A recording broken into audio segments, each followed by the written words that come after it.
All right, check, check, check. There we go. The audio is working. I see video.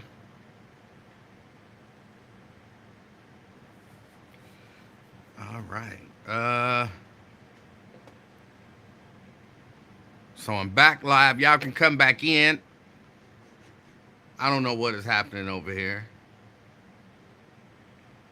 Robert Willis, I see you. Robert Willis made it back. Hold on. I'm still not sure what's happening here. Some of this stuff ain't right. That's all right. Oh, it's just clowning on me. It's just clowning on me.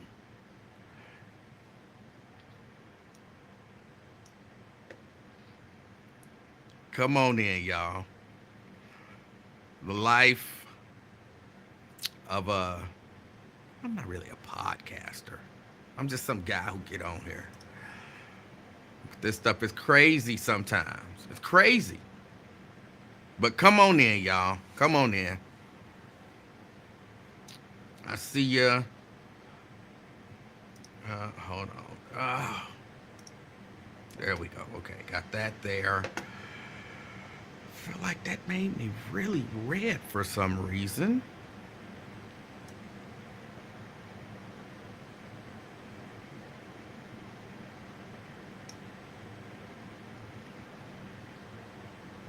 I had to reset everything. I had to reset the camera and do everything real fast. So please forgive me. Things are not necessarily the way that I want them to be.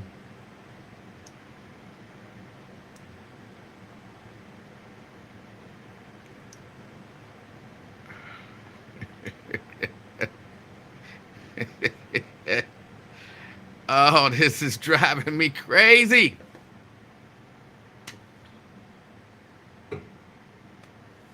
All right. That's what it's going to be, y'all. That's what it's going to be. I'll work on it at some point. Try to get it together. But how's everybody doing? I hope everybody's doing good. Hope everybody's doing good. Anybody watching the Republican convention? Anybody been watching the Republican convention? I'm kind of watching it. I'm not watching it the way I watch the Democratic convention, but I'm kind of watching it. And they got some interesting stuff going on. And it's a couple of things that I want to talk about that I haven't heard. I'm not saying it hasn't been talked about, but I haven't heard it talked about. And I'm shocked that I haven't heard it talked about, considering some of the stuff that I hear other people talking about, or that people have talked about that bothered them. But I'll get into all of that. I'll get into all of that. But before I do that, let me go through and say hello to the people. Hello to the people. Robert Willis, good afternoon. Good afternoon, Robert. Erica in the house. Erica representing Reading, good afternoon. Got Maria in the house representing North College Hill. Hold on, let me see. Did Wyatt go off yet? I got distracted.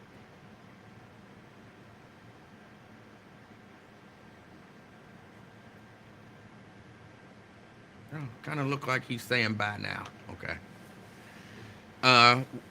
Maria representing North College Hill. Carolyn in the house. Good afternoon, Carolyn. Good afternoon. Preston. Preston, good afternoon, representing Avondale. Drea in the house representing Sycamore Township. Drea. Bonita in the house. Good afternoon, Bonita.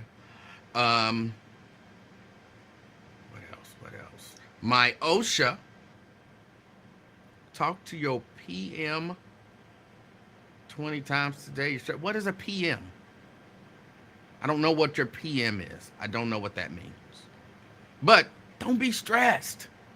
Life is too short to be stressed. I don't believe in stress. I don't believe in it.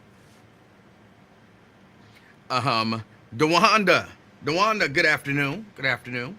We got LaDonna in the house representing Covington. Good afternoon, LaDonna. Logic Slayer in the house representing Gulf Manor. Good afternoon, Logic Slayer. Crystal representing the Christ Hospital. See, I remember this time. Fame is on 71 South. Driving carefully but listening. Good afternoon, Fame. Good afternoon. And Fame, let me just say, I'm a huge proponent of holding grudges. You are supposed to let that shit go, but I got nothing against somebody who want to hold a grudge, especially if what you say is true. Like you tried to, do a ceasefire and then they didn't want to do a ceasefire. Now, Daryl, don't get me wrong. I'm not saying that I know anything about what actually happened. I'm just saying I got nothing necessarily against holding grudges. Sometimes you got to do what you got to do. Bonita says she's representing Roselawn. Got David in the house. Good afternoon, David. Representing Westchester. Wendy Shaw. Good afternoon. Good afternoon. LaDonna says she tried watching the RNC, the Republican National Convention. Okay. It's annoying, but it's a couple things that happened that I want to talk about. Preston say he not watching, he's sick of politics. David says take two. Yeah, take two. Jack in the house representing Norwood. Good afternoon, Jack. Good afternoon. Got Jerica in the house. Good afternoon, Jerica. Drea say that's some crazy stuff. Or they say some crazy stuff. They do say some crazy stuff. My OSHA says, heck no, I'm not watching that mess. I can't stand listening to lies. All right. Jerica's representing Dayton. All right. Dayton in the house. I'm not sure what that means, Jack, but all right. Brenda says hello. She's representing Fairfield. Good afternoon. Wendy representing Forest Park. Good afternoon. Myosha says project manager, bro. I didn't know that. How was I supposed to know that? Brent in the house representing Dallas. Good afternoon. Right. Moesha, too blessed to be stressed. Crystal in the house representing Fairmount. All right, we don't get Fairmount very often. All right, you can't beat that. Andre in the house. Good afternoon. I want to talk about that too, Andre. I want to talk a little bit about that. Got Steban in the house representing Westwood. Good afternoon. David says only 4 viewers. What's going on? I'm looking at, as I speak right now, 42. Look like there's only 3 of them in the afternoon experiment page. And like only 6 of them on the afternoon experiment YouTube page. I was about to say Yahoo. I had to pause. The bulk of the people are watching on the personal page. Jericho says, I agree, life is too short. Live your life to the fullest. Yeah. Let's see. Pamela in the house. Good afternoon, Pamela. Representing North Avondale. We got Regina in the house. Good afternoon. Lewis Talbert, not Lewis, a.k.a. CK. Representing Sharonville. All right. Brent says, how those stale ginger snaps on the patio today? I have no idea what you're talking about. Oh, I did see this. Okay, I know what you're talking about. No, the beef is still there. And they did ban me again. They blocked me again and kind of banned me. And Mrs. Livingston convinced me, don't make no more pages. Just be banned. And it's time to let that show go. So, Mrs. Livingston, because I was having too much fun, and Mrs. Livingston, not that she don't like me to have fun, but she was like, look, if he don't want you watching his show, don't watch his show. And I was like, and she was like, Just come on, you know who you are. She said if somebody, you went into a restaurant and they told you we don't serve your kind, would you be fighting for them to? I was like, nah, F them. If they don't want me there, F them.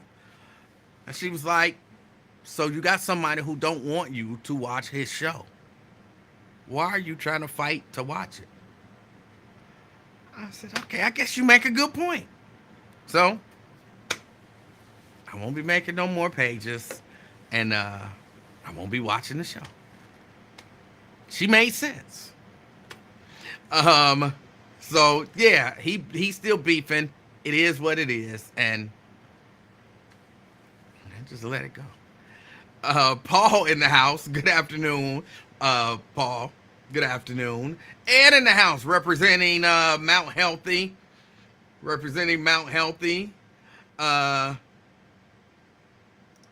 Jack says, I know damn well you wouldn't know. I don't know what that means on top of the other one. Pamela changed it from the I'm sorry, my Elsha's comment made me laugh. Pamela changed it from the Republican convention. She said too many lies. Rick in the house. Good afternoon, Rick, representing Colerain. Richard in the house, representing Mount Healthy and Madisonville. All right. Let me see. Nat Tunna in the house. Good afternoon. Karen, good afternoon, representing West End. Let me see. Armand Murray, representing Madisonville / Covedale. All right. Look at Mrs. Livingston being the voice of reason. I wanted to have fun though. Pat in the house, representing Westwood. Good afternoon. Richard says, why you didn't show up at the walking club? Because I didn't want to. Brent say, damn it, Mrs. Livingston. It was going to be fun, but she made a good point. Let me see. Jerica says, sounds like a wise woman. So is Emanuel Livingston dead? No, that page still exists. It still exists. I'll use it for some other nonsense. Jack says, Emanuel Livingston and Raven banned me from Lincoln's show. I never banned anybody. I don't ban people from this show. If I ban people from this show, Jack, you would probably be banned because you'd be saying reckless stuff. It's a few people that would be banned. I don't ban people. I'm not brittle like that. I'm not brittle. Like, you know what I'm saying? You can't say stuff to me and break me. And then me, oh my God, I can't take care from him again. Oh, and I'm not brittle. So, sorry. I don't ban people.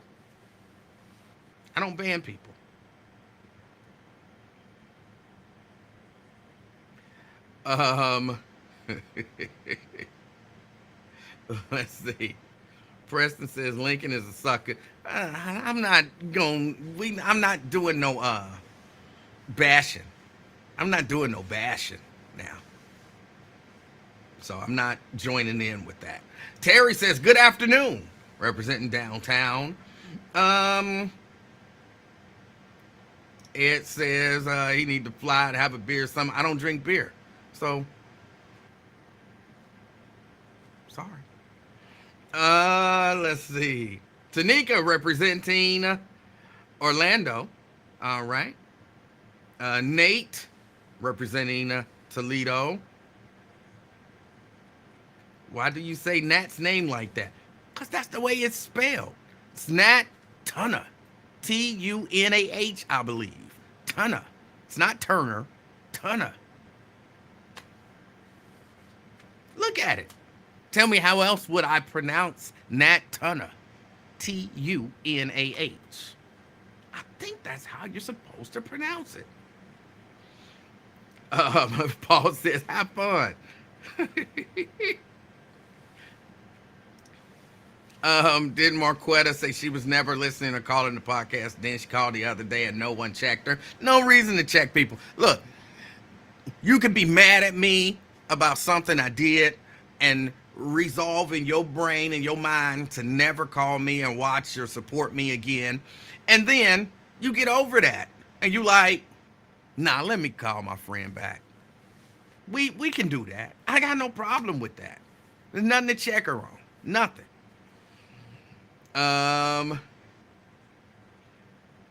You could always create a Dave Stinger page. I would never create a Dave Stinger page.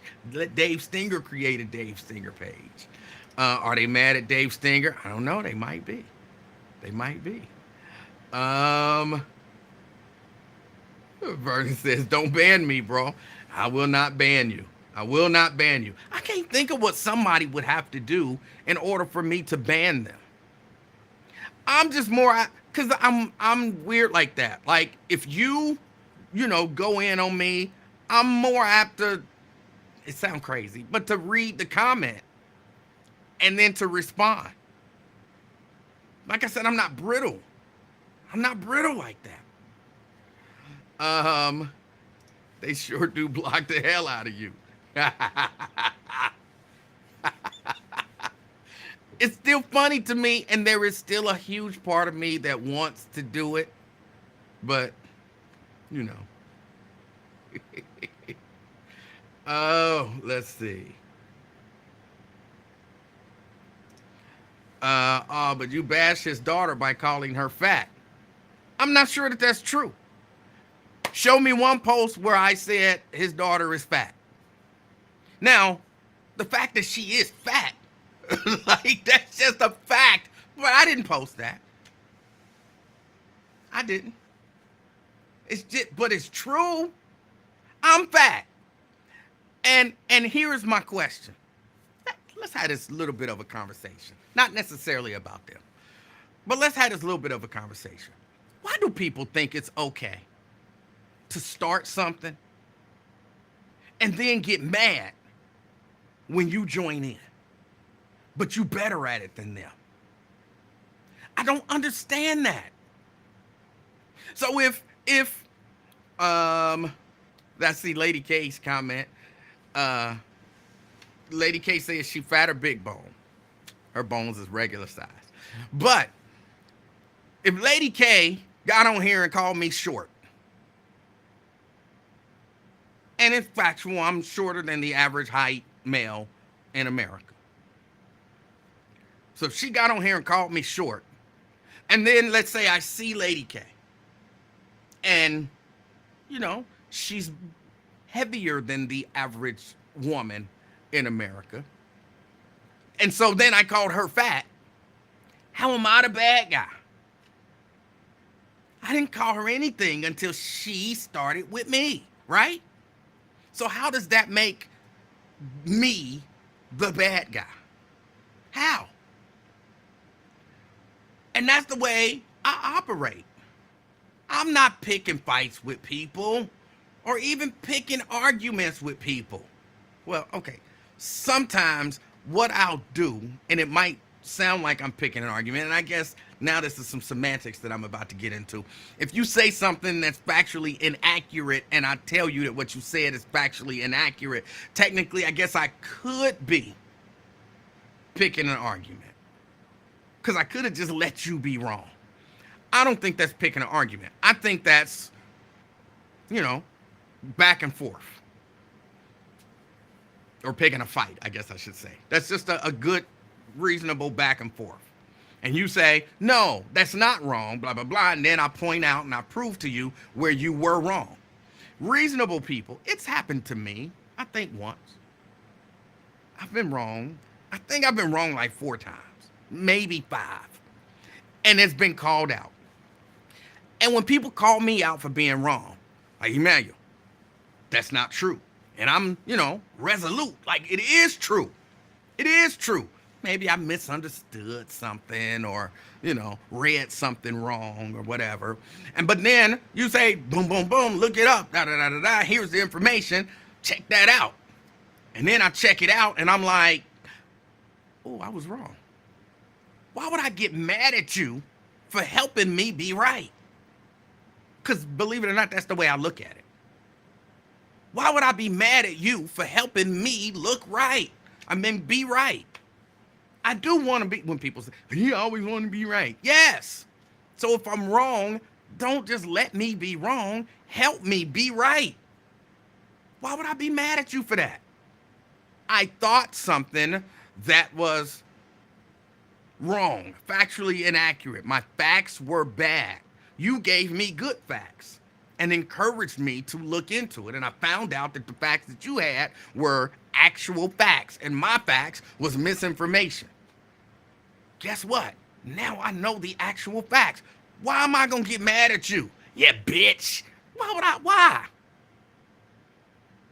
Why? But people do that. People do that. I don't understand it. So you might say that's me picking an argument. But I don't think it is. I don't think me correcting misinformation or non-factual information is picking a fight. I don't believe that. But again, if, just out of nowhere, you like, you short motherfucker, and I'm like, you fat bitch. Oh my God, he called me fat. Dad, he called me fat.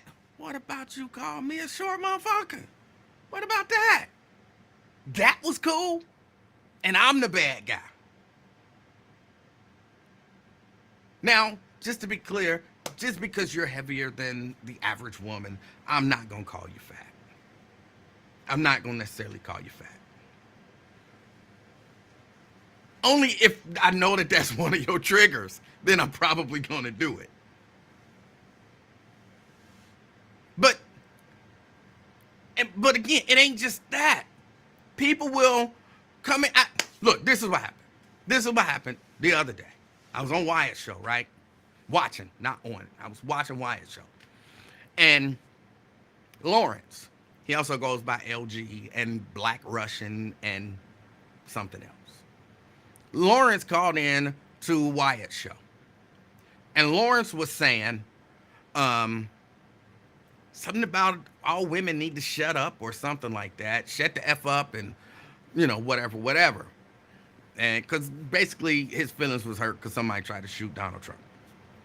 And he was saying that Democrats say, this is the conversation. And this is the part of the conversation that I decided to jump in on, right? Democrats saying that Donald Trump is a threat to democracy is provoking violence against Donald Trump.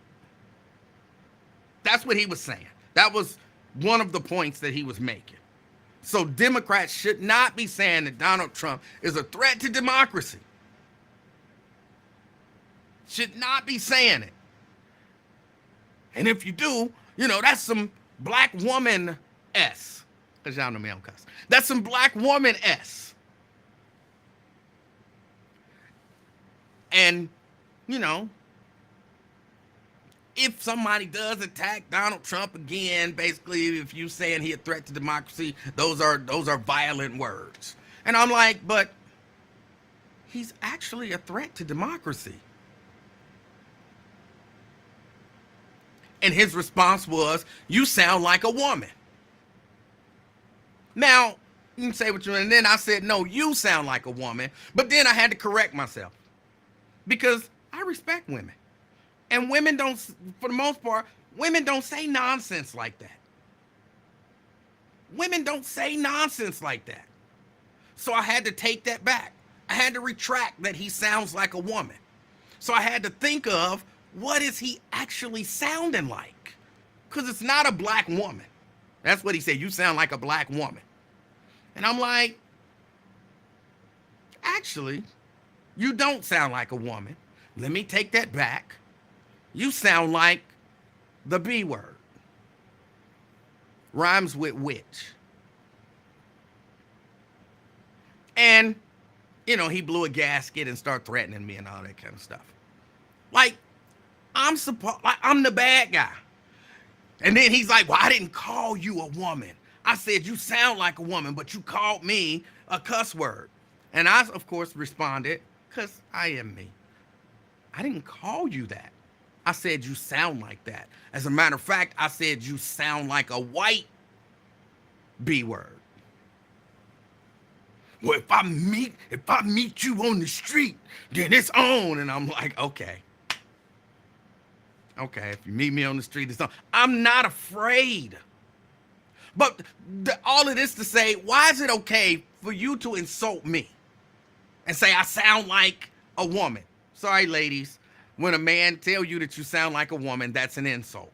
Because you don't want to sound like a woman as a man. It's an insult. So it's okay for you to to insult me.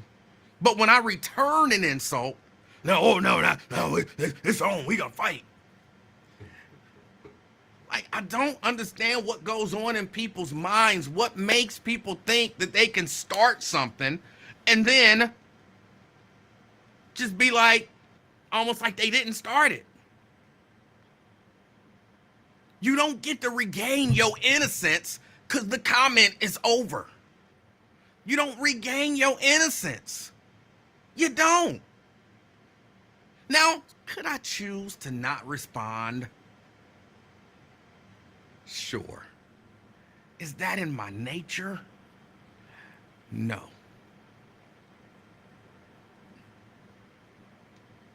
But, hey, I mean, it is what it is.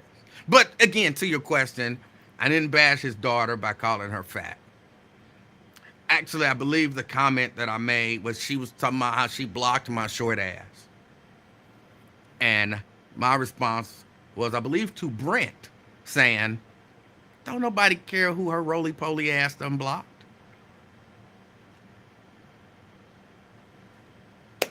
I could have been talking about any her on the planet. Now, it's clear who I was talking about, but you know what I'm saying? Hey. If you get to call me short, I get to call you fat. Or, in this case, roly-poly. Didn't get mad. And I didn't call him no womanizer. And I'm going to just leave that there. I'm trying to leave it. My brain don't want to move. Come on. Just leave it. Move. Just don't say nothing else about it. Just move. Okay. Nate says some brittle people have been snitching to Meta and Facebook. They dish it out, but they can't take it. So you said. Rhonda, good afternoon. Good afternoon, Rhonda. Janice, good afternoon, Janice. And Janice says there are certain obscenities that I would ban, and we know who they are. Oh, let's see. Paul says, like Gemma, RMP, or RIP. I don't know what you're talking about.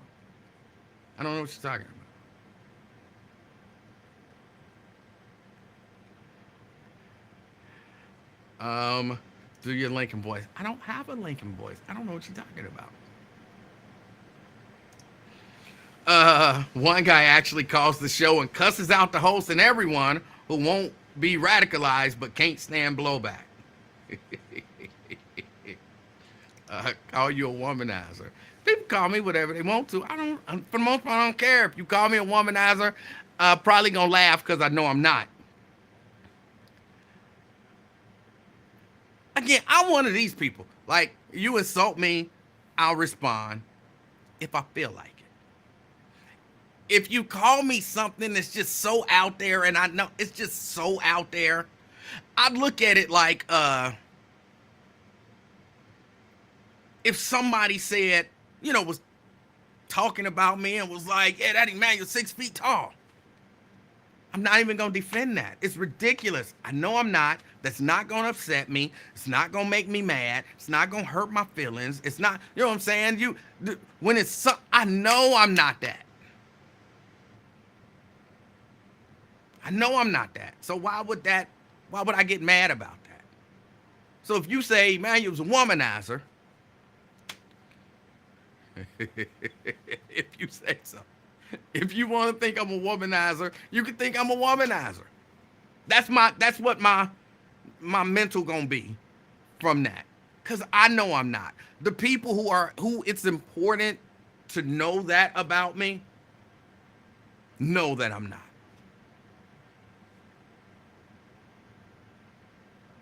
So it wouldn't bother me. If it bothers you a whole lot, you said you was gonna move on. Move on. Move on. Just move on. Move on. Move on. Um Pamela said she was waiting on the pettiness. It was gonna be fun. I was just gonna have fun.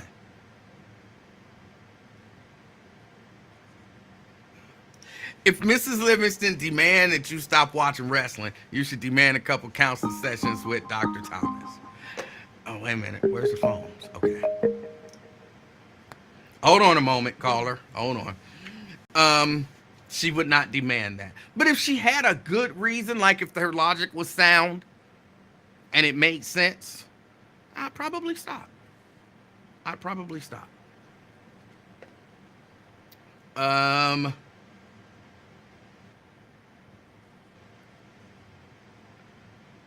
Hold on, let me see. Lady K says, what, you 5'4", 5'5", 5'5". But 5'4" is close. I'm not offended by 5'4". Lady K say, my bones are big. I don't know nothing about your bones. I don't know nothing about your bones.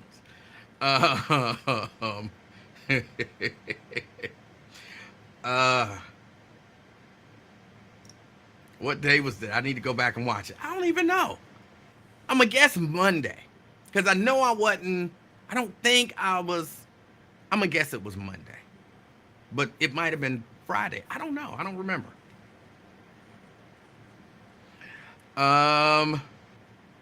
Let's see. And we know how much you love the back and forth. Yes. Yes, I do. Help me be right, he said. Exactly. Help me be right. Oh, let me see. What's happening with all this cussing? Who's cussing? I'm not cussing. I don't cuss. I don't know what y'all talking about. All right. Come on. Let's move it forward. Let's put this up. I think I said hello to everybody. Anybody who's here that I didn't say hello to, if you sent the hello message, because I kind of went off track. Good afternoon and welcome to the Afternoon Experiment. My name is Emanuel Livingston, and we are here to have a little fun, talk about some issues, laugh, use a little bit of logic, and, you know, get ready for the rest of our day. CK! Hey, how you doing, Mr. Livingston? CK, I'm doing all right. How are you? Man, good. You see Carolyn Smith be in the comments? There is a Carolyn Smith that gets in the comments from time to time. Yes. Yeah, man. She said one time I called. She was like 1 man, 8 voices. That's what she called me. 1 man, 8 voices. Okay. I don't know what that means, wow. but you say that's the voice, the what is it, octane levels in your voice? Yes, the octane level in your voice. But yeah, man, I ain't never get your take, man, on the new phenomenon, how the women taking over the game, man. What game? The NBA and hip hop. It's phenomenal what these women are doing, man. I reject that the women are taking over the NBA. Woo! So tell me how. How are they taking over the NBA? Listen here, man. You got this Angel Reese. That's WNBA. How are they taking over the NBA? No, basketball. I mean, not the NBA. You right. Basketball. They're definitely not taking over. Yeah, I mean, hear me out, though. They are generating their own excitement with their brand of basketball, but taking over would mean that they're overtaking the excitement, the energy, the popularity, the financial gain of all the other basketball leagues. And they're definitely not doing that. Yeah, this is just the evolution. This is the beginning. This is the birth of it. You got Magic Johnson and Larry Bird. They changed the trajectory of the NBA. You know what I mean? They came out. It's the same storyline. It's just a female version. I was just trying to put this in you because remember what happened with Kobe Don't put it in Bryant me. and his daughter? No, what happened? They was on a mission to change the trajectory of the league. Oh, I think she would have been coming out around this time. This is the spirit of Kobe and his daughter. You know what I mean? It's cultivated. I It's don't know nothing cultivated about his into, daughter. And I don't know. I'm not on the Kobe Bryant bandwagon. So yeah, I mean, but you see what these women doing, breaking record after record, Livingston. Double after double. Stuff you never seen in the WNBA is happening today because okay. of these two women. Not just Okay. because of them, but it's just they're a big part. It's phenomenal to watch it happen again. It's like when they say history repeats itself. All right. I'm not watching it. I will take your word for it that it's amazing. I'm not watching it though. Oh, what about you participating in the hip hop? Am I participate? No, I don't participate in hip hop. Oh, so you mostly in like the jazz and smooth R&B type of listening? I like R&B. Yeah, much more than hip hop. Yeah, because now if you see the women, they took over. They completely took over hip hop and got it in the chokehold. I mean, hit after hit. Megan Thee Stallion, you hear me? You know what I'm I saying? Sexy look, Red. CK. I think now this is. I'm gonna say the conspiracy theorist in me. I think there's a design going on. I think there's a plan. And I think the plan is, I said this a few weeks ago, I believe. There is a reason why women are more prominent, or at least seem more prominent to me anyway, in hip hop. And that's because I think that the man, the collective, the man, has done a pretty good job of convincing a lot of black males, a lot of young black males, that irresponsible lifestyle is a nice, good, or cool lifestyle to live. And I think there's enough. Now, I think the overwhelming majority of, black people don't necessarily buy into it. But there's enough young black men to, I'm going to say, stunt our growth, right? But Yep. black women and young black girls seem to be on this upward trajectory. They're buying houses, they're going to college, they're getting their college degrees, they're living their best lives. They are achieving. Well, I don't know that the man wants to see them achieve. And if, as I look at, and again, I don't really listen to hip hop, but every once in a while, I kind of turn on the radio or, turn on some hip hop stuff. And the stuff that I'm hearing from these women is anything but positive. And if they can get these young girls to buy into what they're putting out there as a lifestyle for hip hop, which is, sleep with other girls. Because that's what I'm saying, that's the biggest flex it seemed like in hip hop nowadays is, I had sex with your man. Or, be a stripper or a whore, or, live a gang life, or, anything negative. Like, I don't hear a whole lot of positivity. So, all right, we got them dudes. Now we got to get these girls, because they are going up. And if flood the market with this destructive message for young girls to pick up and to latch on to. And if within the next decade we see young girls achieving at a much lower level, like fewer black women are, graduating from high school and going on to college and getting their degrees and making a good life in business, starting their own businesses, buying their own homes and all of that kind of stuff. I think it'll kind of prove out that my conspiracy theory is correct. So I do agree with you that it seems like, again, me from the outside looking in, it seems like the ladies are taking over hip hop, but it don't seem like it's for the good. Yeah, they took over because the men got soft. We turned into fingernail polishers and purse carriers, dress warriors. You know what I mean?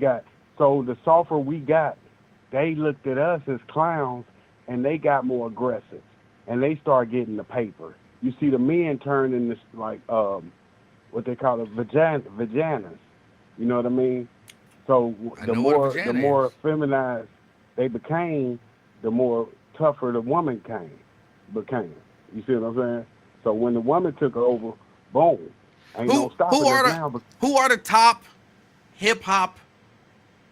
female hip hop artists out there today? I don't know them, so I'm asking you as a connoisseur of hip hop.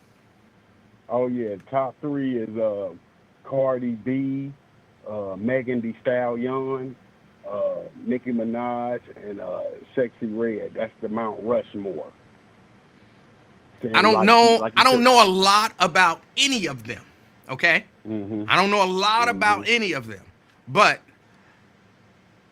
what didn't Cardi B used to like? Wasn't she like a stripper or something? Yeah, that's what Cardi B. That's her claim to fame. And a gang member, right? Yeah, she's currently a gang member. She's a member of the Red Party, the Republican Party, I believe. Okay, and Megan Thee Stallion. What about her? What's her story? She's a tall woman from Texas. She kind of thick with it. I think she have a nice stripper body. She promotes selling your body to get through college to the young women, coming up. So promoting selling her body. And I know she had that, which I don't know the lyrics to the song, but the WAP song. Yes. Promoting. Yes. I always felt like I don't care what the actual lyrics in the song talk about.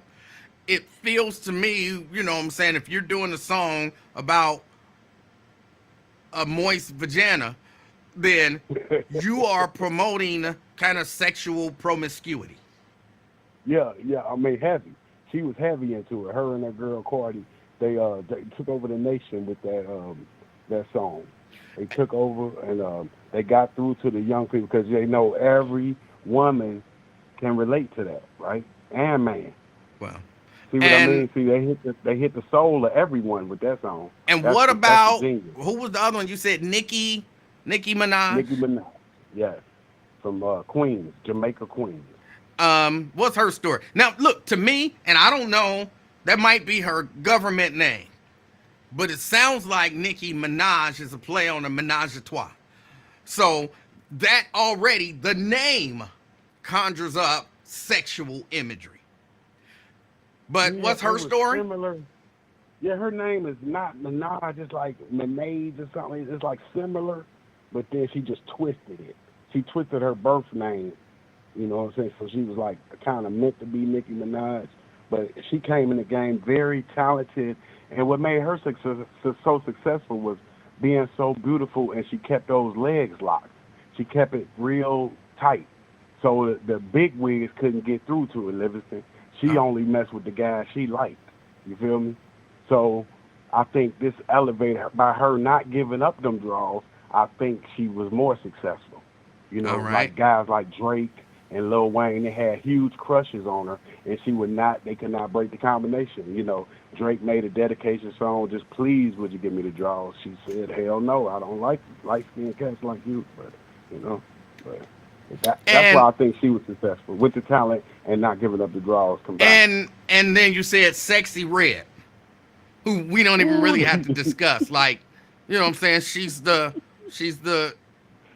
Around the way, girl. Kind of the way that it continues to come up. And yeah, I really do. I believe it's a plan. I don't believe a lot of this stuff happens accidentally. And I believe music is exceptionally influential. And people who don't believe that, now, you can't necessarily say, like, ooh, I listened to some Sexy Red, and that's the reason why I went and got pregnant. I don't know that there's that direct blame of that. But I believe that when the industry decides we want to take this music and program the people with it, they know what they're doing. Nicki Minaj, that's her name, Nicki Minaj. They put it on your screen, Nicki Minaj. Oh, Nicki Minaj, that's what it is. But Sexy Red, what her claim to fame is, she's common. She's like your common chick. You see what I mean? So everybody can relate to that. You know, you see Sexy Red like on every corner. So that's her appeal to the public. I was listening to I can't remember who this was. This was who was she? I don't remember who she was. Oh, no, actually I know who she was. I can't say who she was because it was a private conversation. But she was the head of a major corporation, and she was the head of marketing for this major corporation, worldwide corporation, okay? And she was saying that one of the things that she's been pushing for years with all of from BET to Essence and all of that kind of stuff was to put out good messages to our young women. And that, you know, she watched the BET Awards and she was absolutely disgusted. And she was saying it's not just because some people will say, like, look, the young people, you know what I'm saying, and that's just entertainment and blah, blah, blah. But the point that she brought up to me, and she wasn't actually talking to me. I was overhearing another conversation. But the point that she brought up was, she said it's not just about entertainment in America. And what a lot of people don't understand is I go to countries around the world. And I spend a significant amount of time in countries around the world dealing with corporations and different entities and all of that kind of stuff. And the point that she made was, when I go to these other countries, she said she was in, I don't remember what country, some other country. And she said she scratched her leg. She had an itch on her leg, and she reached down and scratched her leg. And that there was a man who's like, ooh, yeah. And she's like, what? And he's like, you know, basically, she's an older woman, too. And she's like, but, you know, ain't that what, you know what I'm saying, because that's what y'all American black women do. Like, you know, in his mind, she was about to get freaky because she looked like she was rubbing her leg, but she said she was scratching her leg. And he audibly says to her, ooh, yeah, mama, or whatever it was. I don't remember the exact terminology that he used. And she said she was exceptionally offended. She asked him, why would he respond like that? And he said that that's what American women are like. So in his mind, he was prepared for some salacious something, you know.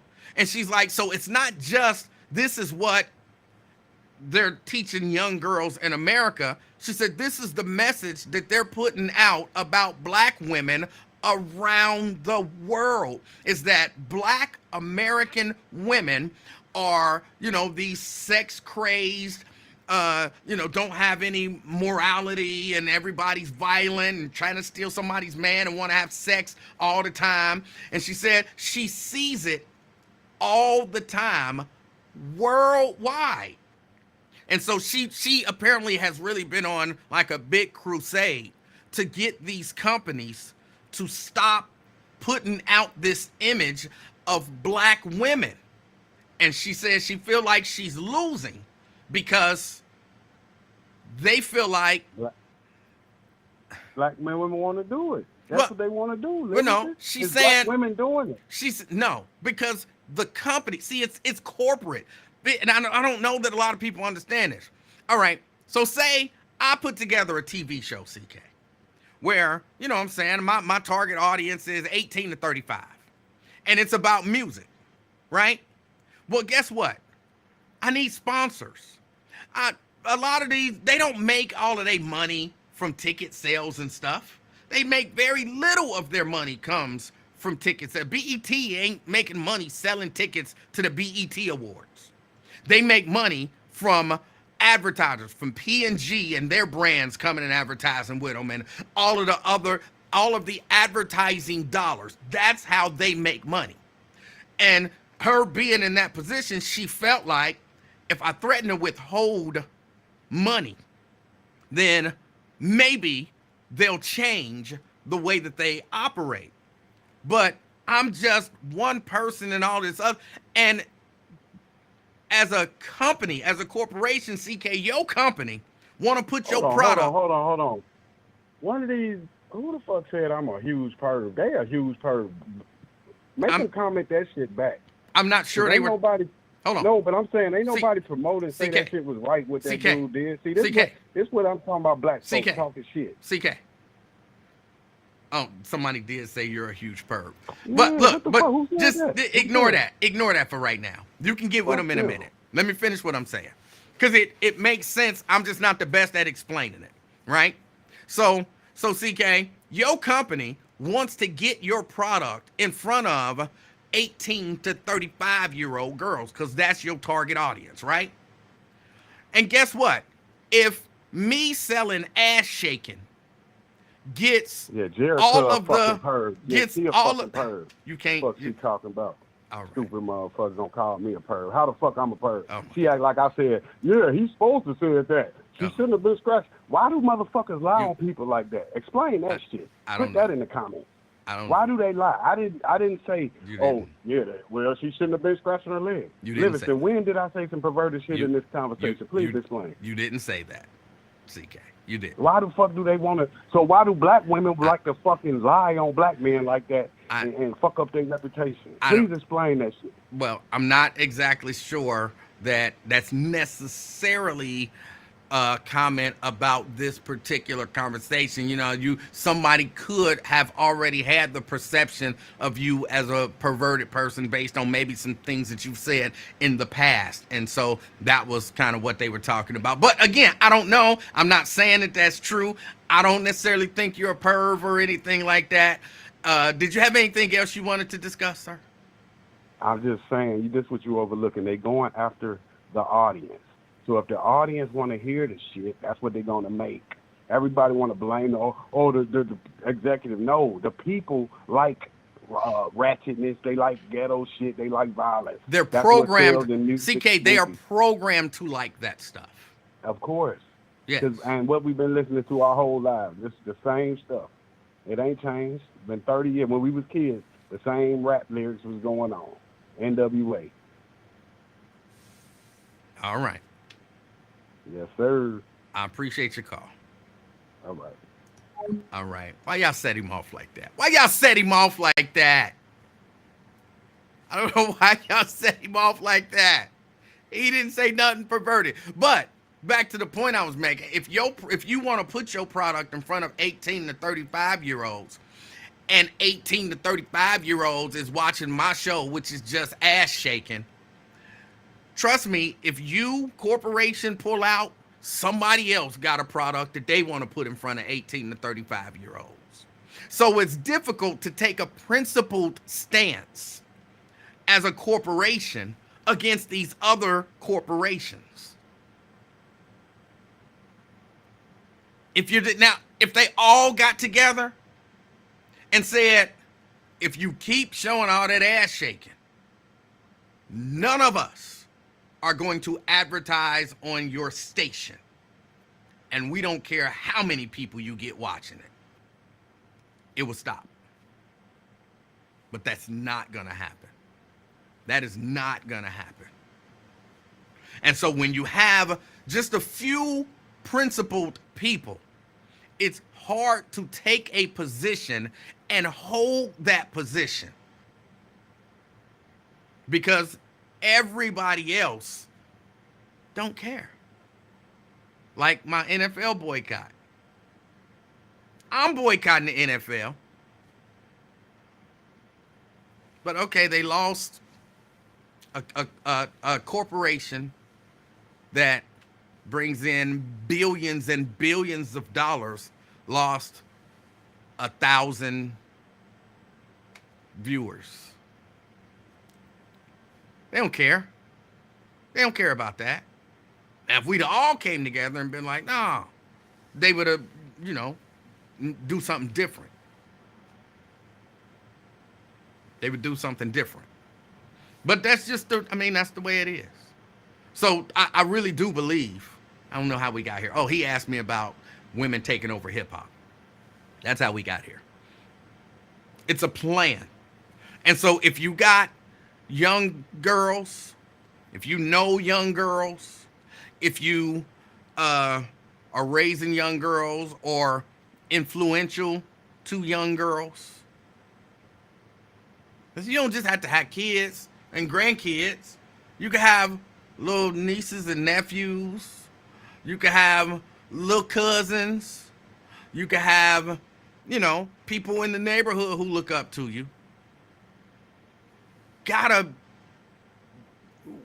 We gotta make sure to protect their minds. We can't protect them from hearing that stuff. So I truly believe that. You can't stop 13-year-olds from listening to Sexy Red if that's what they want to listen to. But you can put other stuff in their head to kind of counteract that.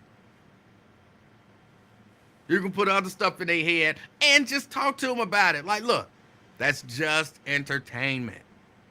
That is just entertainment.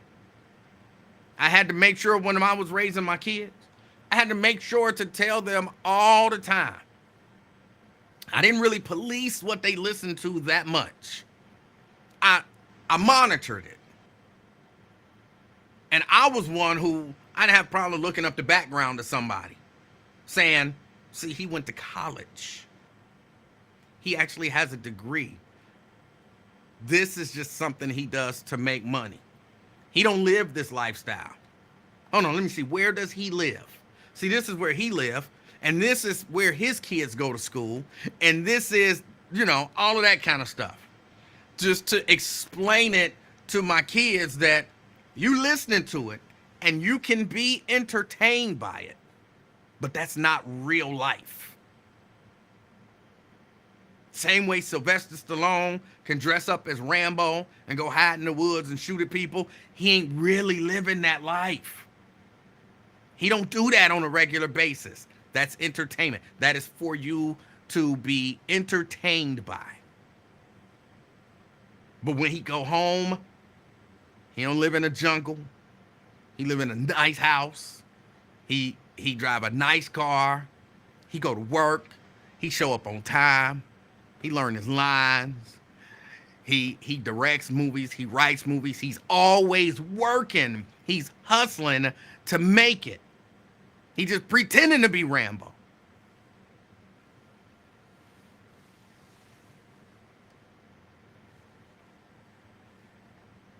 So yeah, and you have to do it with all.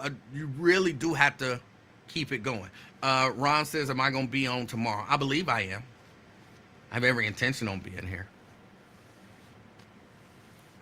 But okay, that's that, because that was not what I wanted to talk about.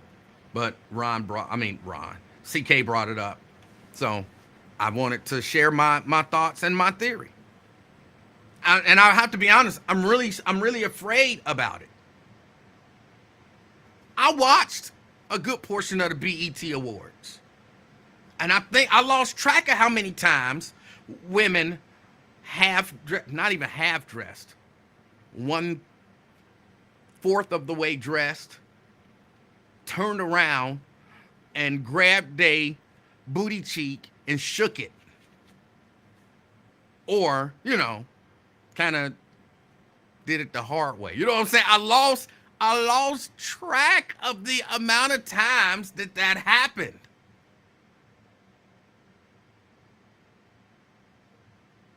So I'm like, this is a plan. And like I said, all of the men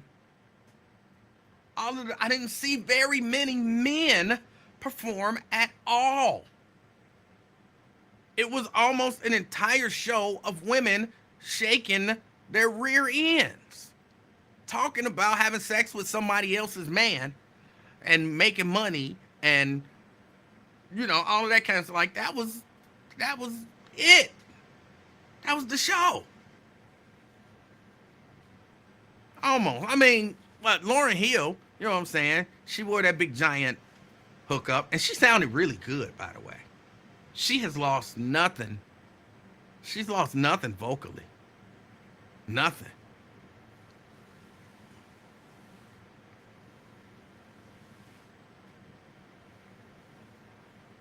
Her performance, of course, stayed classy.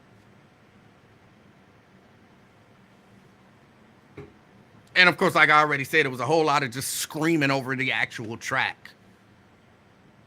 You rapping, like you don't even have to be able, like you don't, that's not, and don't get me wrong. Look, I mean, I talk and sing and whatever kind of for a living.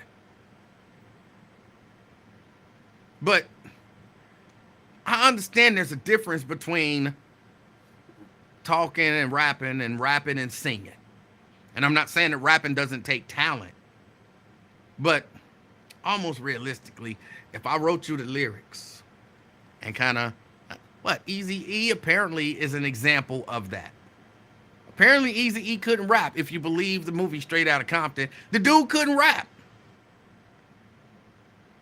And they can get in there and chop it up and make it sound like, and then you can hear it and then you can figure out how to do it. Anybody can rap.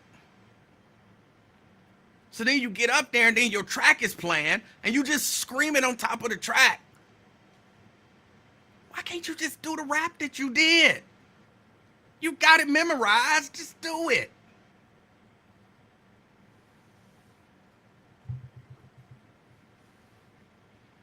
I can't imagine, and I'm, kind of going old school.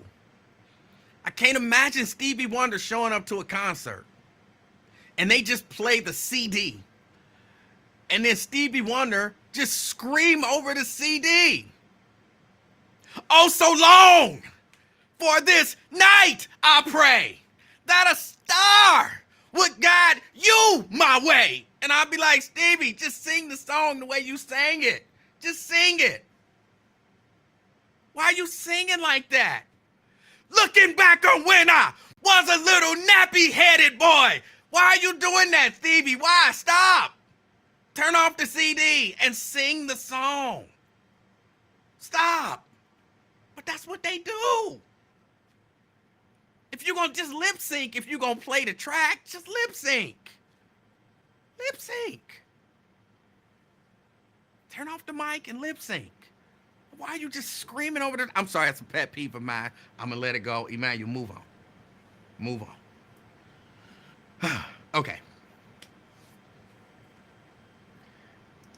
Did I hear the country singer sing the national anthem? I heard that young lady sing the national anthem, and I have to be honest. I felt bad for her. I felt bad for her. As a person who has sang a note or two in front of an audience once or twice in my life, if you hit a bad, maybe not everybody feel this way, but if you hit a bad note, you can dwell on that all night. Like if you open up the show with an off note, and then you get it together, at the end of the night, after 4 hours, you still thinking about that one bad note that you hit at the beginning. Like, oh my God, I can't believe. And so with her hitting all the bad notes that she hit, I felt so bad for her. I felt bad for her. I don't know what happened there. I didn't follow up on it. I heard it. I only listened to it once, and I felt bad for her. Because I know she had to, not feel good about that. She had to not feel good about that. Preston said, just heard that she was drunk. Okay. I can believe that. LaDonna says I missed it. Uh, Tanika says the issue is every note was horrendous. I felt bad for her, but maybe not as much. If she was drunk, you get what you get. And I thought maybe she just had a really, really, really, really bad night.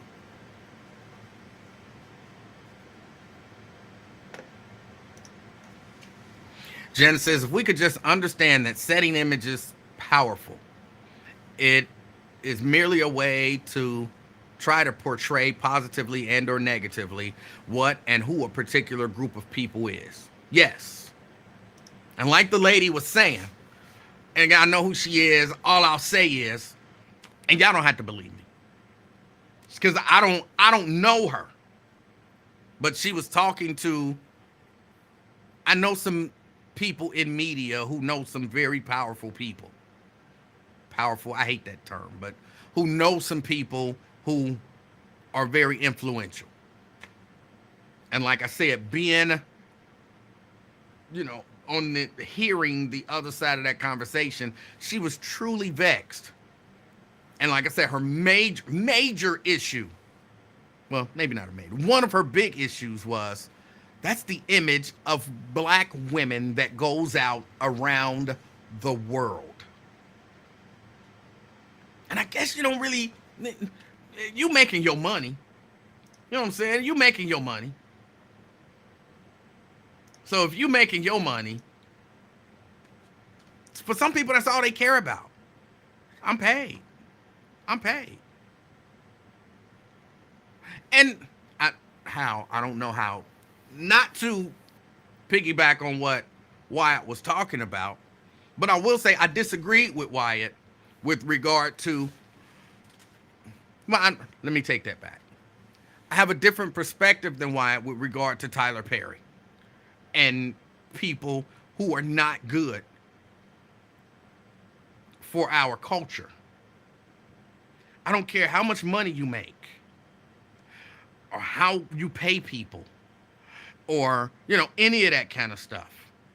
Be the most successful person in the world, but if the images that you're showing of us are not positive,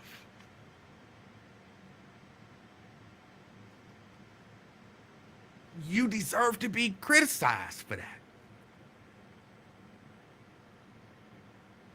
But you know how much money he deserved to be criticized. I believe that. And sometimes you have to shame people into the right position. Since we beefing anyway, I might as well. I spent, Obama was elected in 2008. So I spent at least 7 years trying to shame somebody into stop believing every negative stereotype about black people. The somebody I'm talking about is Lincoln Ware. Spent 7 years trying to shame him. And everything, black people. See, black people is so this. It's not black people. It's that black person. Stop grouping us all together. You can't take black people nowhere. Yes, you can take black people somewhere. Stop saying stuff like that. We're not all that. And so you got to walk people down. But if people refuse the shame, because y'all know we're in a society where you're not supposed to shame nobody. If people refuse the shame, nothing changes. And people do. People get hardcore in their position and won't listen. Won't listen. Won't accept that what they're doing is harmful.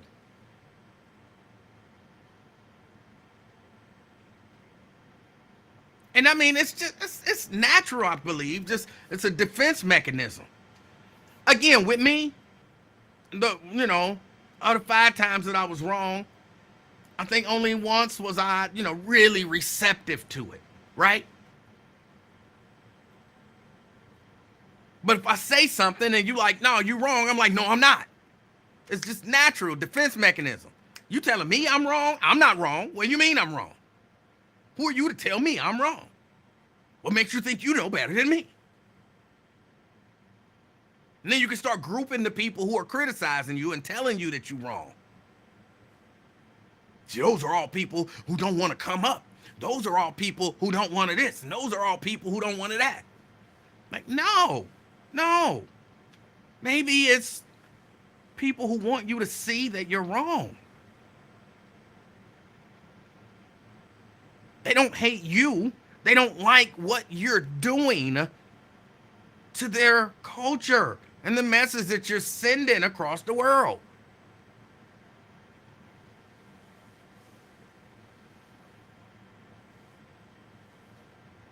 I'm not gonna lie.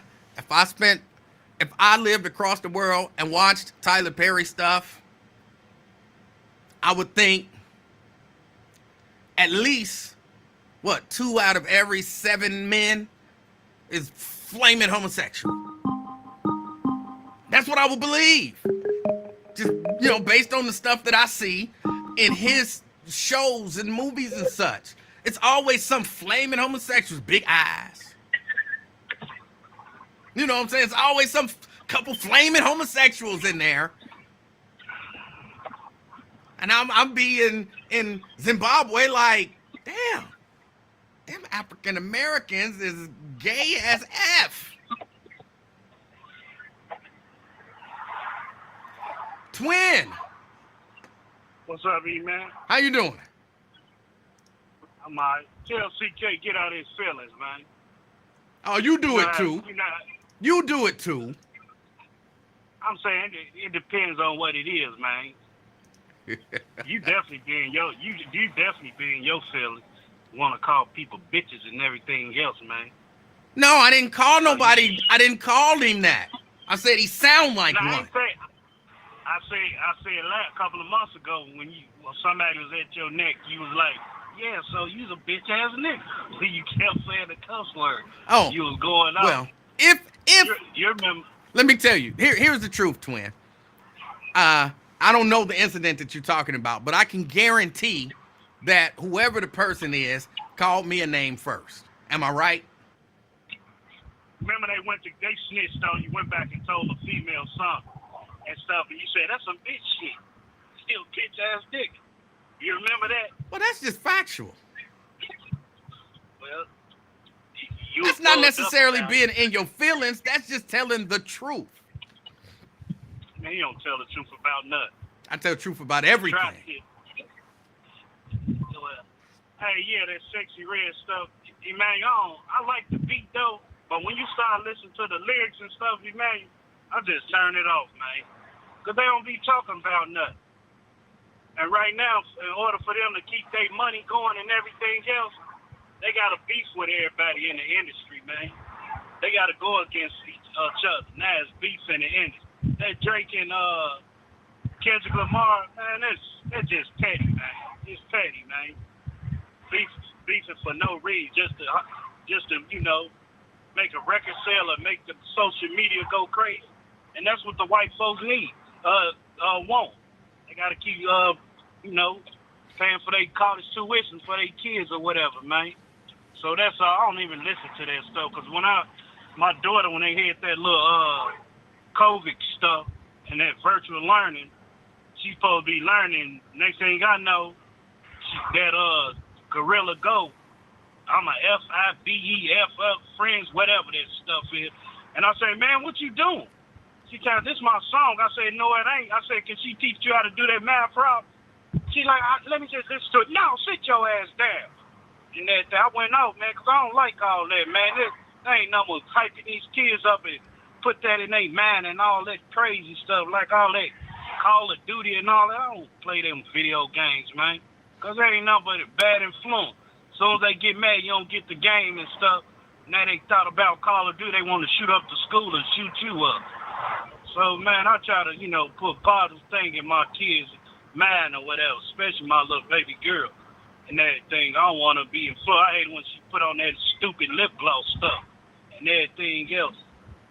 But other than that, man, I don't too much listen to that music, that rap stuff. I like old school, man. Can I tell you, I had no idea and still don't who you were talking about that your daughter was listening to, but I would say that Gorilla Glow girl. The who? Glorilla, whatever. What's her name? Gorilla, whatever her name. I have no idea. Hold on, there's an artist out there calling themselves a gorilla? Glorilla. Glow. G-L-O, Rilla. R-I-L-L-A. Okay, that doesn't sound positive at all. That sounds like name. That's her real name. I mean, that's her name, stage name. I was about to say, her mama named her Glorilla. No, her real name, I think it's what? Glory Hallelujah or something? Glory or something like that. If I'm not mistaken, I think that's what's her real name, though. And she went with Glorilla. That doesn't sound positive, and especially if you're saying her lyrics are not positive. That's a whole lot of just negative imagery put out there. Especially listen to that little Sexy Red. I can't stand that little wank. You should see the crazy stuff she say, man. How she go teach somebody, and she get mad because she can't get into school to teach these kids. What you gonna teach them? How to dance or whatever, or rap? Because you can't teach them nothing positive.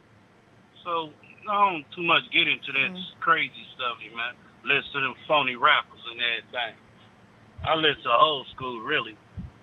And everything, man. But what else you talking about new? Well, I haven't.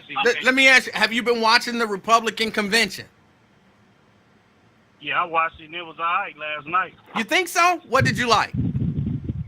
That black lady said what they keep on doing. They've been lining us for so long and everything, and people tired of all that lying. I'll be honest, I watched some stuff from last night. I didn't watch the whole convention because, I just don't, I'm like some people, I can't take it. But what did she say they lying about? How them politicians, Democrats come to the black hood and everything every year for a vote, and they say, promise you they go do this and do that, and they don't come through and see you in the next 4 years. Oh. That's what she was saying. Okay. And that's what they were saying. Just like you did did you hear the intro when he first came on? Who was whatchamacallit? Wyatt. I don't think so. Why? What did it say? It was talking about how Malcolm X, how they been brainwashed, Yeah. I did hear him play that. Yes. Yeah, that was a nice intro, and that's what they were saying. That's what they basically saying about these Democrats and everything, man, and all these cooning ass, gatekeeper ass Negroes out here. So. Well, what did you think? What did you think? Not last night, but I believe night before last, about what's his name, John James. What did you think about him? Oh, you talking the local teamster? No, John James. The one who said, if you don't vote for Trump, you ain't black. Him. That's the same thing that said, right? Right. So what did you think about it? I didn't hear it. Oh. Well, now I've told you. What do you think about it? Shit. Same thing they said it ain't nothing but a repeat of what Biden said. But it's bad, right? Ain't that bad? That's bad to say, right? Yeah, when I was first heard when Biden said it was an insult. All right, and so that makes you think. Makes you want to like, right. So hell with you. I mean, right. So talk about the Republicans saying it. Talk about how much of an insult it is. Go ahead. I mean, it's an insult. What he is, a white dude or a black dude? He a black dude. Oh, okay. So, I mean, it's the same thing. It's just an auction sale, man. That's all it is. Well, come on, some passion. Put some passion behind it. Like when you talk about Joe Biden saying it, there's some passion. Like like you were just saying, forget him. How you gonna say something like that? Blah blah blah blah blah. So go ahead. The Republicans said it. Go. I ain't nothing else to say about it. I mean, I can't. I mean, what else? They go say what they want to say. What you want me to lie to you? No. I want you to say the same thing you said about Joe Biden. Go. No, I'm not gonna say it. Did Trump say it though? No, a Oh, Republican okay. said it. So go. Okay, I don't care. I'm not. No, I'm not gonna say nothing. That don't mean nothing. Oh, Stuff. That's still. I'm not still gonna change my thinking and stuff just because a person said it. Hey, I oh, say nigga and everything else. Too. I call everybody a nigga or something like. I mean, what? oh. So it was Everything. bad when Joe Biden said it. It's not so bad when the Republicans say it. It's the way he said it though. I'm like, dang, that's how you feel. That's when I had caught. I'm like, dang, that's how you feel about the people. You Okay, don't go fuck ahead. with Say me? that about the Republicans. Say, dang, that's I how you think- feel? Go ahead. I didn't even see what he said though. He I mean, said, you saying it. he said, if you don't vote for Donald Trump, you ain't black. So go ahead. Say it. I mean, Say, dang, that's how it's you cool. feel? Go ahead. it's cool though because it's a black person said it. Oh. That's how cool it is. But now, if a other person, the other side said it's different. Oh. Just like the white Oh. folks can call you the end, but we can't. Oh. You know. So, So that's a difference. so Democrats is bad when they say it. Republicans, it's all right. No, I ain't say all that. You said that. I'm asking. It's a question. You- I'm asking the question. You saying what now? When Democrats say it, it's bad. When Republicans say it, it's all right. Man, what you trying to say? Dude, I know you for the asking. Republicans. No, I'm asking No. you. No, I don't like where your is trick the questions, where man. is the why everything got to be a trick question? It's a straightforward Man, I don't question. believe no, because you like to play games. I ain't Where with is all the them games, passion? man. I've heard all this passion for almost 4 years about Joe Biden saying that. A Republican says it at the Republican convention, and crickets. Where are all of the people who were so passionate about how wrong it was to even say something like that? How do you judge somebody's blackness based on who they vote? Everybody got a right to vote for who they want to vote, and how it was such a horrible thing to say. But I heard crickets when the Republicans said it. But it was the wrong time to say it though. It was wrong when so- the George Floyd thing was going on and all that. Oh, Extra so stuff. it's a the wrong good time to it. say it. So the Republican convention is a good time to say it. No, ain't no good time to say it nowhere though. Well then, But, come on, I mean, man. Come on, stretch out on that. Talk about how bad it is. It's not bad, man. I mean the way if the way you look at it, it's kind of bad. But I ain't even hear him say it. I ain't even really. That was my first time hearing you talk about it. Why do you think that Because is? Why do you think a person at the Republican Party said, if you don't vote for Trump, you ain't black, and you ain't heard nothing about that? Why do you think that would be? Because people, I guess they don't want to bring it up. I guess. Why wouldn't people want to bring that up? I don't know. I'm not inside nobody here. It's the way it is, man. Oh. The Republicans don't want to bring it up. Did the Democrats say something about it? Like, evidently, they cool with it, right? No, I haven't heard anybody say anything about it. Oh, okay. Then why you trying to pull it out of me, man? Because I heard you talk about how bad it was that Biden said it, and you talked about it with a lot of passion. So I figured, since it's such a bad thing to say, you would have the same problem when a Republican said it. I ain't hear him say it, though. Oh. Now, I probably would have commented on it. If I'd have heard him say it. But I ain't really, I don't really, really get down with it. But to each his own, man. It is what it is, man. It's an auction show right now going on, man. Trying to tell you so you can sell the best merch. That's what it is, man. You don't know what to do. You like, huh? What? Who? When? It's confusing, trying to confuse people. Could be. I'm not confused by it no more. No. It is what it is, man. Whatever happened, happened. But right now, guess what, man? What? I got a shocking surprise. Oh. I'm going with Trump.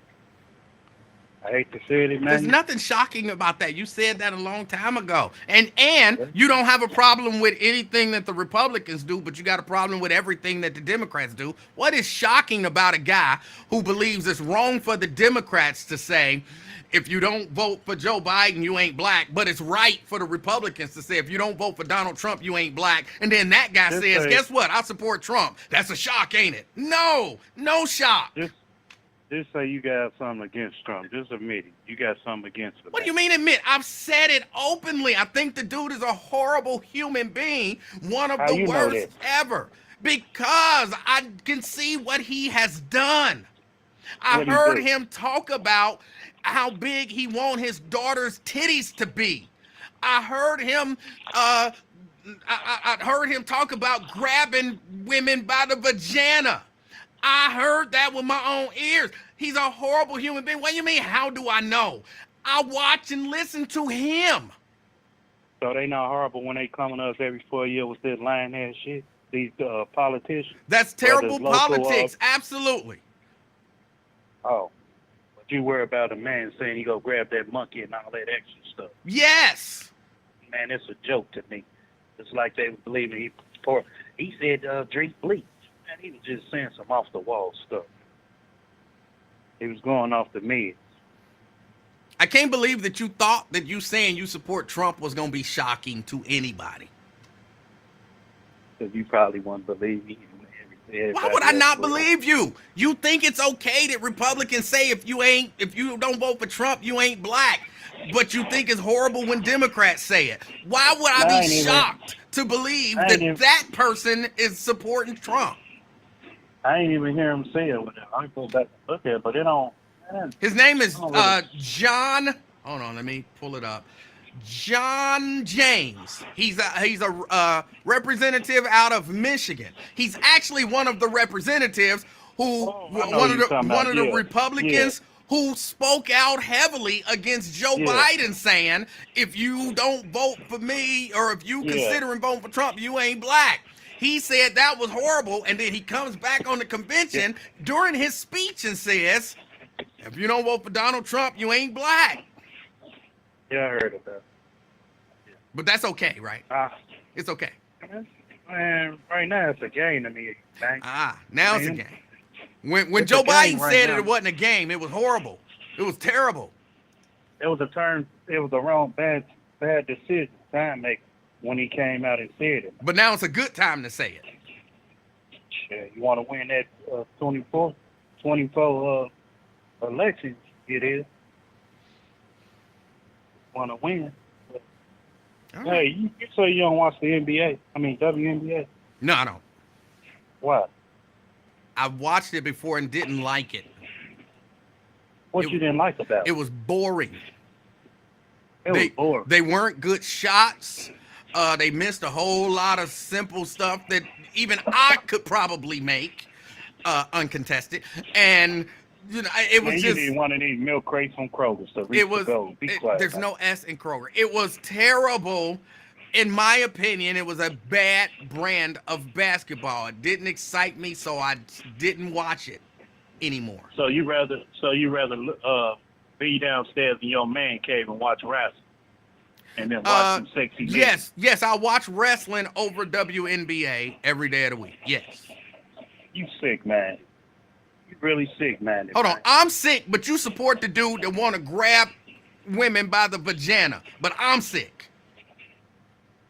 You watch them grab each other by their dummies, so what? What they got to do with you want a dude who has sexually assaulted women to be president. You want a dude that bragged about grabbing women by the vagina to be president. You want a dude that fantasizes about his own daughter sexually, but I'm sick for watching wrestling?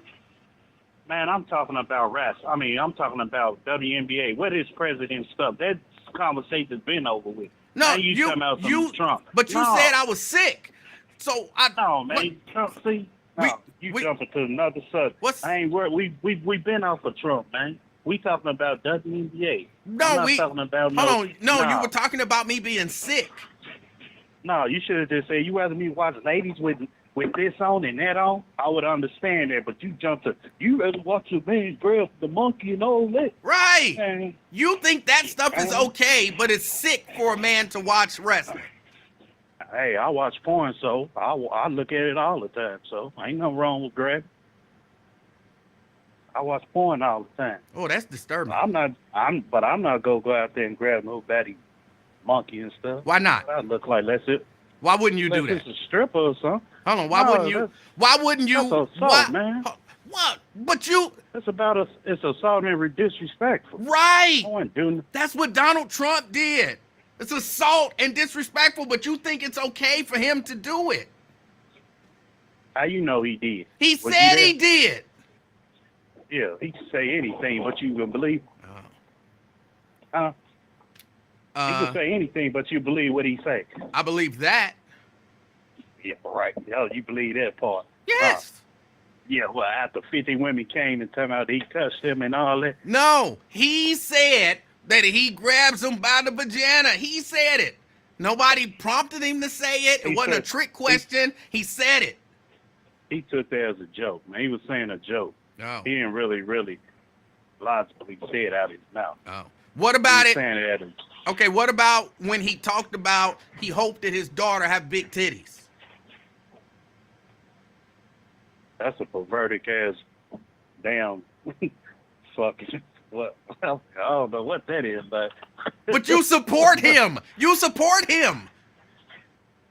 And people do crazy stuff. What about like putting cases on niggas and stuff back in the day, him and Clinton and the Harris? Wait, so what's the difference? Just so I'm clear, you believe Donald Trump hoping that his daughter have big titties, which you yourself said is perverted, you think that's the same as Joe Biden them charging people for crimes? Man, we all got flaws in our closet and everything else, man. So it is what it is. So that make man. it okay? Huh? So that make it okay? Hell no. What the fuck? I wouldn't do no shit to my own daughter like that. Sick man. You gotta. But you will vote for a sick-minded person? Man, it is what it is. I don't know. I'm just asking. I can say you touch your knee. Do it make it a true story? A fact? Hold on. Stuff that you touch your knee? Let me tell you, it would make it a fact if I got on here and bragged about touching her. Man, I can say anything or whatever, but do it make it true about you? If I make up a story about it, do it make it true? You got to come up with. But if you say it and then I verify it, then it's reasonable for people to accept that it's true. All of them, Republican, Democrat, all of them got shit behind them, so ain't nothing new, man. Okay. I was just checking. So you that was the only reason. I just wanted to know about the Republican convention piece and the dude saying if you don't vote for Trump, you ain't black. And I wanted to double check and make sure. I was fairly certain that the response would be what it was, but I just wanted to double check. I'm still go around with. Yeah, I just wanted to double check and make sure that you have a double standard. You have what I've heard Mr. Wyatt referred to as a selective outrage, which is a bad thing. I just wanted to double check that because I was fairly certain that you would. Man, you say anything, man. People come up with all type of things. It's just an auction show, man. That's all it is. It's the worst president election ever, man, in history with this little shit show going on. All right. And everything. So I ain't really into that stuff, man. Really. I don't wake up and think about it. I think you do. I think you're very much into it, and I think you think about it a lot. Oh, damn, I think about my kids, and I'm going to make $1 the next day. I think you are very much into politics, and you think about it a lot. What, you're a prophet now? You can see through? Yes. Yeah, there you go, lying. Now, here's the truth. I don't have to see through you. I pay attention to what you talk about when you call shows. And you always, even if they not talking about politics, you always find a way to get around to bringing up politics. So for a guy who don't think about politics at all, you bring up politics a lot. So you don't have to be a prophet and be able to see through nobody to be able to tell when I get on there in case they goof ass say something crazy about me. What are you talking about? No, you that's call. The only time I jump shit. No, that's not no, true. People don't even be talking about politics, and you call and bring up politics. That's a damn lie. Quit it lying. Is not. It is 100% true. If they talk about it, because if they talk about it, whatever, and that thing, that's the only thing you'll talk about. Then I'll talk about it. That's not true. That, I'll flip the script. That's not true. All right, mister, you know it all. I don't know all of it, but I know a lot of it. That's a reason why people cuss you out. What's the reason? Because you think you know everything. That's no reason to cuss anybody out. All right, man. Take care, man. All right, Twin. All right. Yeah. Yeah. John James, representative out of Michigan, gave a speech. And during the speech, he said, if you don't vote for Trump, you ain't black. You can look it up. Just look it up. Look up his speech. I tried to download it so that I could play it, but it only allowed me to download one of the speeches. And if I would have knew that, I would have downloaded that one first and not downloaded the one that I actually downloaded.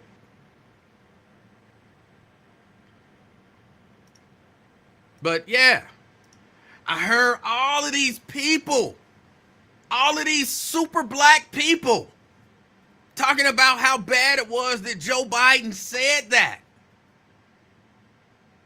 How it's a trick. They trying to trick black people, and they try to this and they try to that. And they had all of these elegant and eloquent reasons why it's bad for a political candidate to try to pigeonhole black people into a certain thing. And it was horrible. It was racist. It was all of this bad stuff. I would argue that probably most people don't even know that, I had to keep looking his name up, that John James said that. So where is the outrage? Where is the outrage for that? Now, clearly, again, I know it ain't gonna be none. Because a lot of these people who are, telling you about all of this stuff, Joe Biden, that was so bad, and Joe Biden said this, and how the F that he ain't gonna say, if you don't vote for me, you ain't black, and and that's horrible,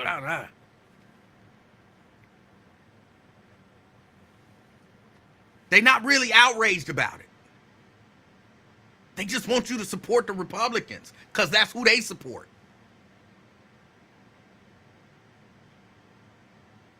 They're not really outraged. It's fake. It's made up outrage.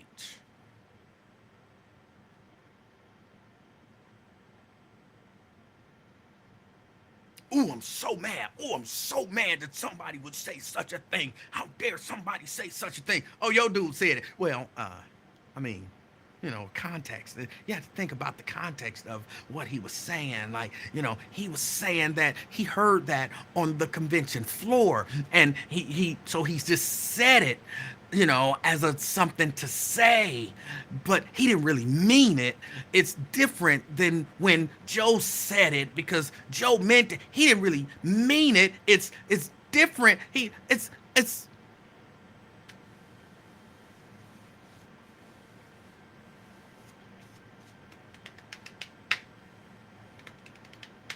I tell you what made it worse to me. Here's what made it worse to me. Anybody who watched that convention, you know who's there. Probably what? 90+% white. So why are you telling that to white people? It could be different, in my opinion. Wouldn't be better, but it would be different if you were in an audience and you were honestly trying to sway black people and bring them to the party, and you were saying that. Again, it wouldn't be better, but it would be a little different. But why is a black man standing up telling a group of white people that black people ain't really black if they don't vote for Donald Trump?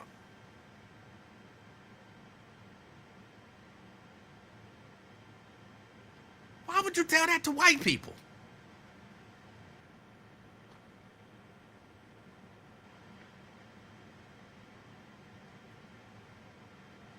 And if you thought that it was bad when Joe Biden said it,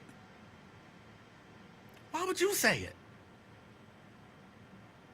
Well, I was taking a jab at Joe Biden. To White people. Well, you acting like ain't no black people watching. He wasn't playing to black people.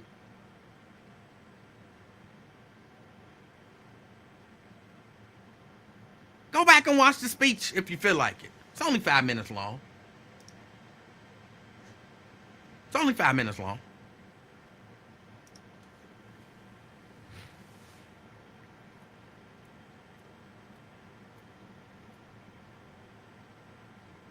Until you hear them talking about how bad this is, you will know that their outrage at Joe Biden was fake.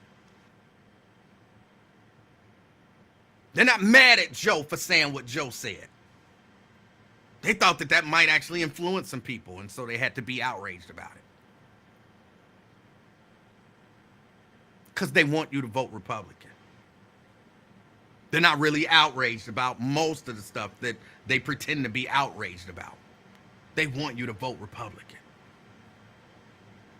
Ron says, send me the video. Ron, just go to YouTube and type John James 2024 RNC full speech. John as in John, John, James as in James, James, 2024 RNC full speech. It's right there on YouTube. I'll say it again for you. John, as in John. James, as in James. 2024 RNC full speech.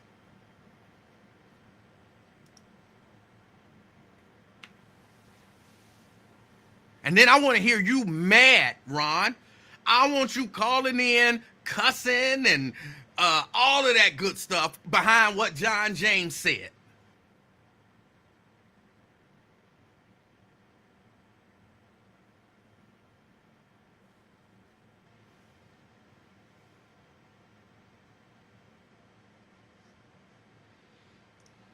The real Terrence Howard, celebrity in the house, says, the E-Man, do you think Joe Biden should step aside from the election?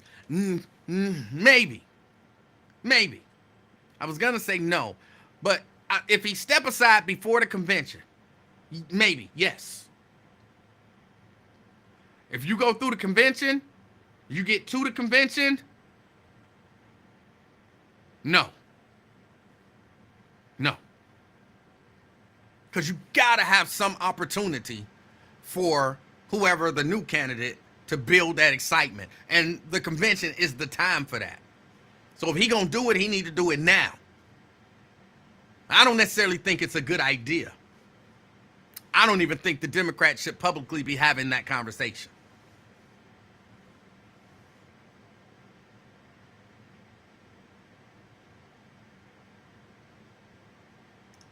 Terrence said, when is Ron not mad? I'm going to tell you when he not going to be mad. He not going to be mad when he hear that black man tell that room full of white people that if you don't vote for Donald Trump, you ain't black. That's when he not going to be mad.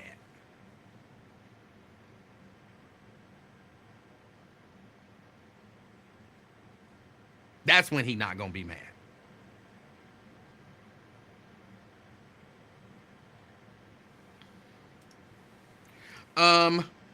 And the other thing, again, I want consistency. I want consistency from people. I've been listening to people. I don't know why I just pointed like that. I've been listening to people talk about people, and I've been listening to people talk about how people should talk about their candidates. How people should not talk about the other side, but they should talk about the good from their candidate. Don't tell me how bad the other guy is. Just tell me how good your guy is. We all been hearing that. We all been hearing that. I was listening to these speeches at the convention, and I hear a lot of people talking about their exes and not their next. I hear a lot of people, and I don't hear no outrage about it. Is it that it ain't real outrage? Is it that it ain't real outrage?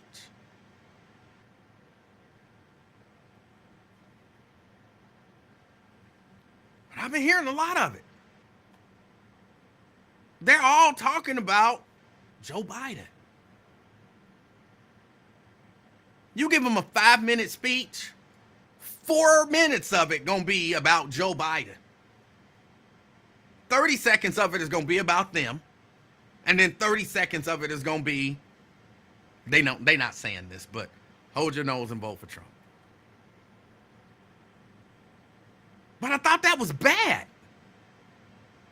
I thought that was a bad thing to do.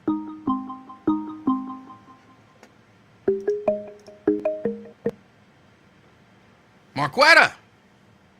But you got me on caller ID? Well, yes, I have caller ID here. What in the world? What's going on, man? It's 2024, Marquetta. I mean, I'm just saying, I thought we could do what was it, star 67? Star 69? Maybe you can. Did you try it? I ain't got to go through all that with you. What you doing watching the Republican National Convention? Huh?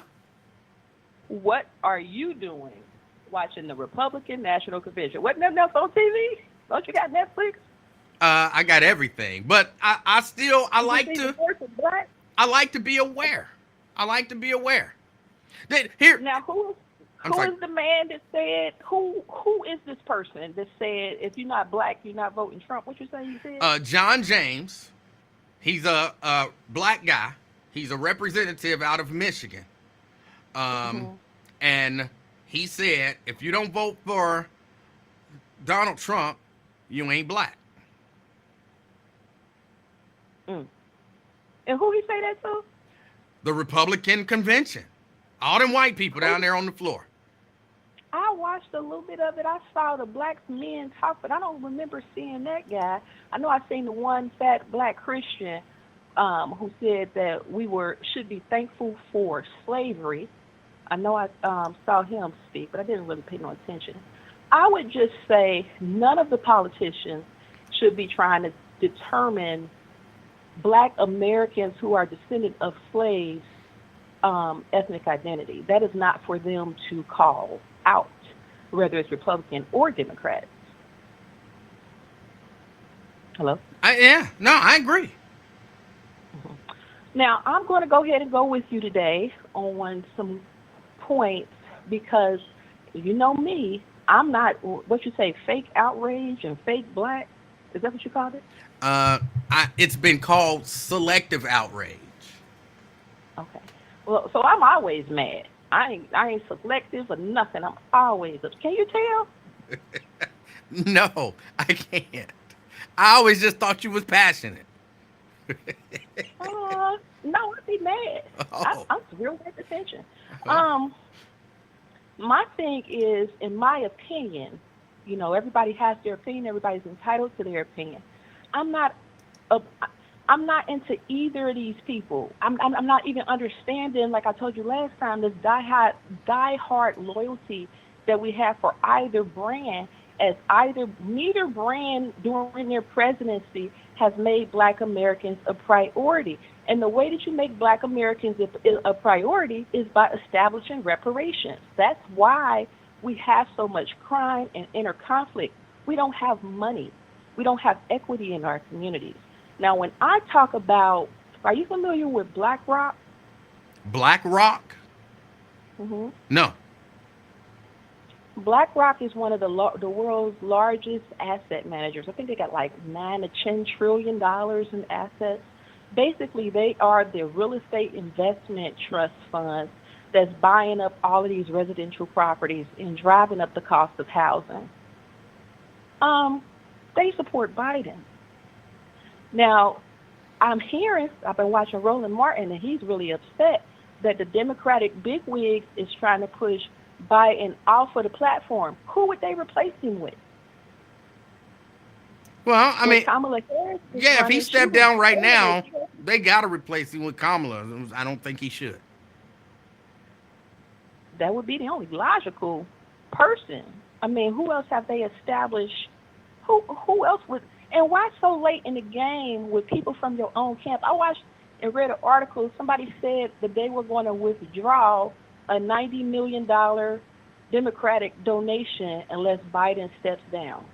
Meanwhile, Elon Musk is going to support Trump with $45 million a month till election time.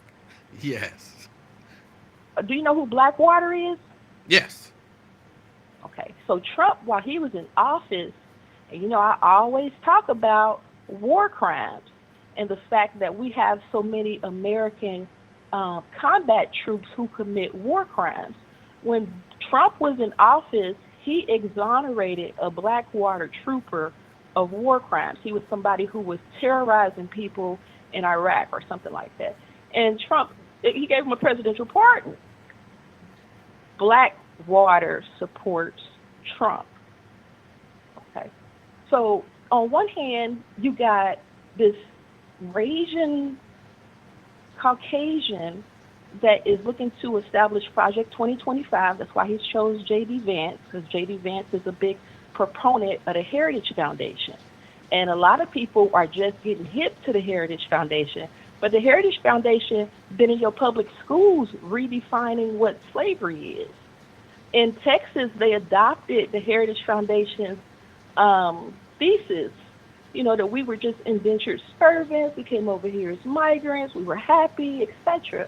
And it's on the other side, you got Biden who is calling for World War III with NATO. That's what he's leading up to. When he went and announced to the NATO, in that NATO press conference, he was basically saying, I'm down for the war. How are black people who have not received any justice supposed to choose and say one is right and one is wrong? Well, I think for people like me who are looking at this thing from the standpoint of Donald Trump, let me ask you this.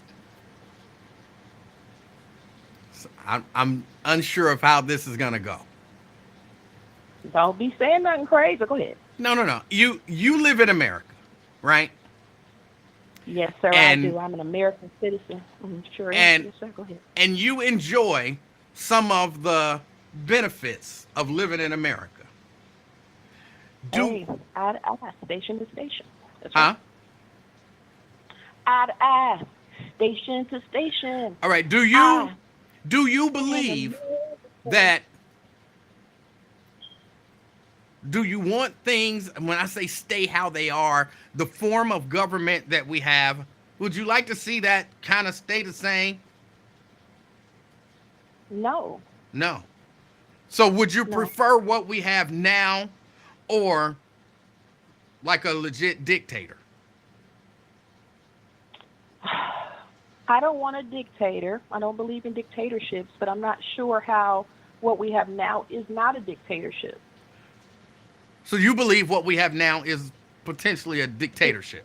It's potentially a dictatorship. What we live in now is a corporate ran dictatorship. It's a dictatorship where the working class is silenced by corporate media, where the working class potential for earning is silenced by larger corporations. People like Elon Musk who can just fire everybody and they don't have no resolve. Or you live in a corporation dictatorship where people like Kroger's will say, in order for us to be a larger group, we're going to close 600 grocery stores in your state and you don't have access to food. Who are you going to complain to? In your vote, you should be able to vote, and they create laws that protect you from that type of fascism, corporate-led fascism. But we don't have that. So I get what. Would you be okay with not having a vote? The question is, do we utilize our vote? But no, I would not be comfortable with that because my ancestors, who were brought over here against their will, fought and died for civil rights and the right to vote. So, in honor of them, I would like to hold that prestigious authority to cast my ballot against somebody who I think would be in my best interest. So, I enjoy voting. Okay. And so if you're like me, I'm trying to answer your question as to why some black people would choose one or the other. If you're like No, me, I'm not saying choose. I'm no, saying no, this no. loyalty, like this browbeating of each other, this insulting and basically hatred for one another for two candidates who don't give a damn about us outside of us being a talking point. That's the point I'm getting Well, at. no, Both of these I young agree with folks that. are I agree with that, okay. which is why I try to And that's never do that's that. what I'm trying to get to. But yeah, that's why I try to never do that. I know Yeah, what. let's not foster hatred Yeah. at Twin or Ron or people who say selective outrage when at the end of the day we still brothers and sisters. We are still, whether they call us black or not, we are still identifiable by our race, our skin complexion, our history should Well, unite us well, and make it's us not my strong. desire to foster outrage at any person. It's my desire to try to get them to understand. Cause look, I understand I have blind spots, right? I Sure, get we that. all do. Sure, we all So do. but I don't think that everybody acknowledges that. And I think some people try to twist things, and instead of straight up telling you, like me, I'm a straight up tell you. I'm not voting for Donald Trump because I believe a vote for Donald Trump is a vote for a dictatorship. I'm going to just tell you that straight up. I'm not going to try to trick you into it by using selective outrage, by being mad at Joe Biden when he say you ain't black if you don't vote for me, but not being mad at Republicans, and that's different. But you know what I'm saying? I'm telling you straight up. And I wouldn't have a problem if people is just straight up about who they are, what they believe in, where they stand. But I'm not a Republican. But and then everything following is Democrats ain't no good and you should vote Republican. Don't do that. And Just say I I support the Republicans, and this is why I support the Republicans. But don't try to trick me into believing you're down the middle, because you're not down the middle. And I mhm. think that's Is there a middle? disingenuous. Is there a middle though? I mean, There is a middle. I mean, I get what you're saying. I get what you're saying. But my thing is, once this election is over and they select whoever they select to push a corporate agenda to establish more world wars, whichever guy gonna do it, and they both is down. What as Black Americans, as a Black American, and you look in the face of your brother, you look in the face of your sister, and you still where you was at 60 years ago. Okay. You got the right to. What are you going to argue about then after the election is over? I mean, how you done created all this animosity? Not you. I'm just saying the climate. The climate is all this animosity, all this drama, all this hatred. If you serving Bush, if you serving Biden, and at the end of the election cycle, when whoever they get in there, how do you deal with each other after you called each other out these names, after you just then pushed each other to the limit? I mean, I just don't. Did you understand what I'm getting at? I do. I get what you're I mean, saying. so can we? So I'm gonna end with this. The Black Panther is a 100% affordable housing complex in West Oakland. The complex includes 79 units and 5 businesses, including a fitness center. It's a neighborhood marketplace, a tech business, and a restaurant. Y'all can look it up in Bay Area News. Can we begin as a community to say that's the type of project we need to see in our communities? Or can we begin to say, okay, Democrat or Republican Party, I want reparations. Which one of y'all gonna give it to me? And then as a collective, we put our collective Black voices behind that group instead of saying my candidate want to grab you by the coochie and the other candidate got dementia. I mean, like, those are such surface level issues to me when we have a whole generation of people, like even with the student loan thing come out of the reparations movement. And the reparations movement was saying Black people carry the most college debt, and that's what keeps that wealth gap established. and they were not, the Democratic Party was not looking to help anybody with student loans, but it was the reparationist movement that moved that into mainstream conversation and eventually into policy through Ayanna Presley's advocacy. But So again, see, if we could just what you just define said the is kind of issue. important, Marquetta, which is it. I don't know why I picked up the screwdriver. What you said is important, and it underscores the importance of advocacy. And That's right. when you talked about, because we do have two parties, right? There is, okay, so the student We loan got thing, three. hold on. So the student loan movement comes out of, or the student loan, these policies come out of the reparations movement. That's right. But so then you do have to think about who was paying attention and advocating for the reparations movement and listening for the student loan forgiveness to even come out of that, and who was receptive, even if just a little, to that movement. One I'm with side, you on that. yeah, one side seems to be saying, yeah, I'm with it, let's try it. And the other side seems to be saying, hell no.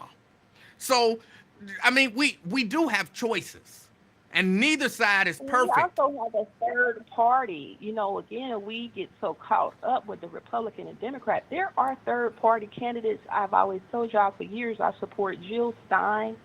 I do not support Cornel West, but I appreciate his effort. But there are third party options. There and the are point that third I'm trying party to get at options. the point that I'm trying to get at is not the Democrat is better or the Republican They're is not better, real but options, though, just so you know. to who? It's still a vote. A vote is a vote. Well, If your vote counts so much, they're- even when you vote for that third they're- party, your vote is still cast. They're not real options if you, at this point, if you actually want to see anything happen.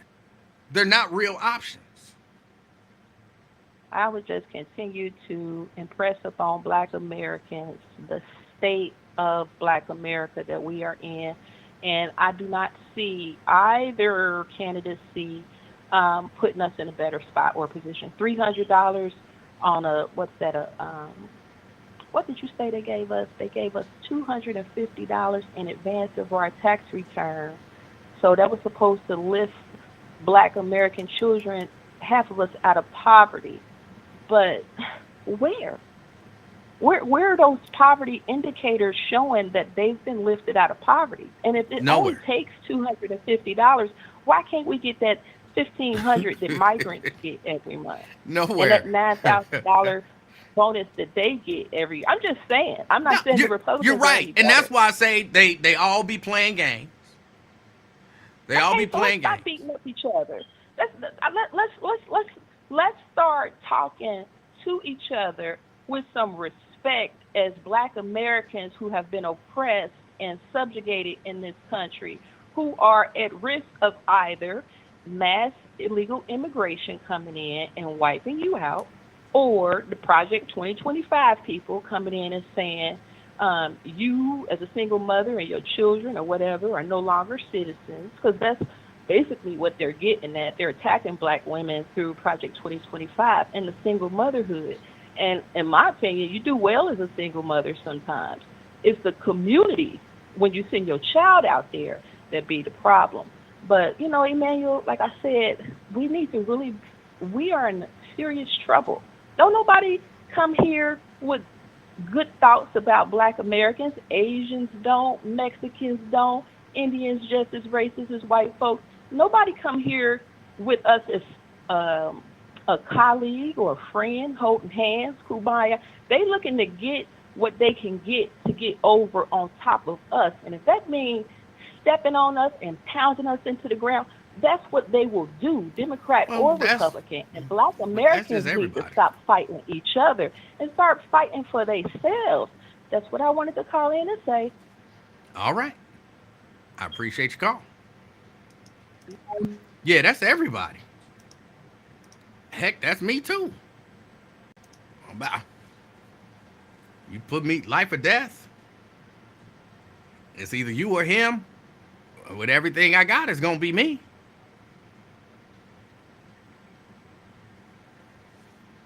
So I think that's everybody. But I think, like you said, we do play a part in all of that. We play a part in all of that.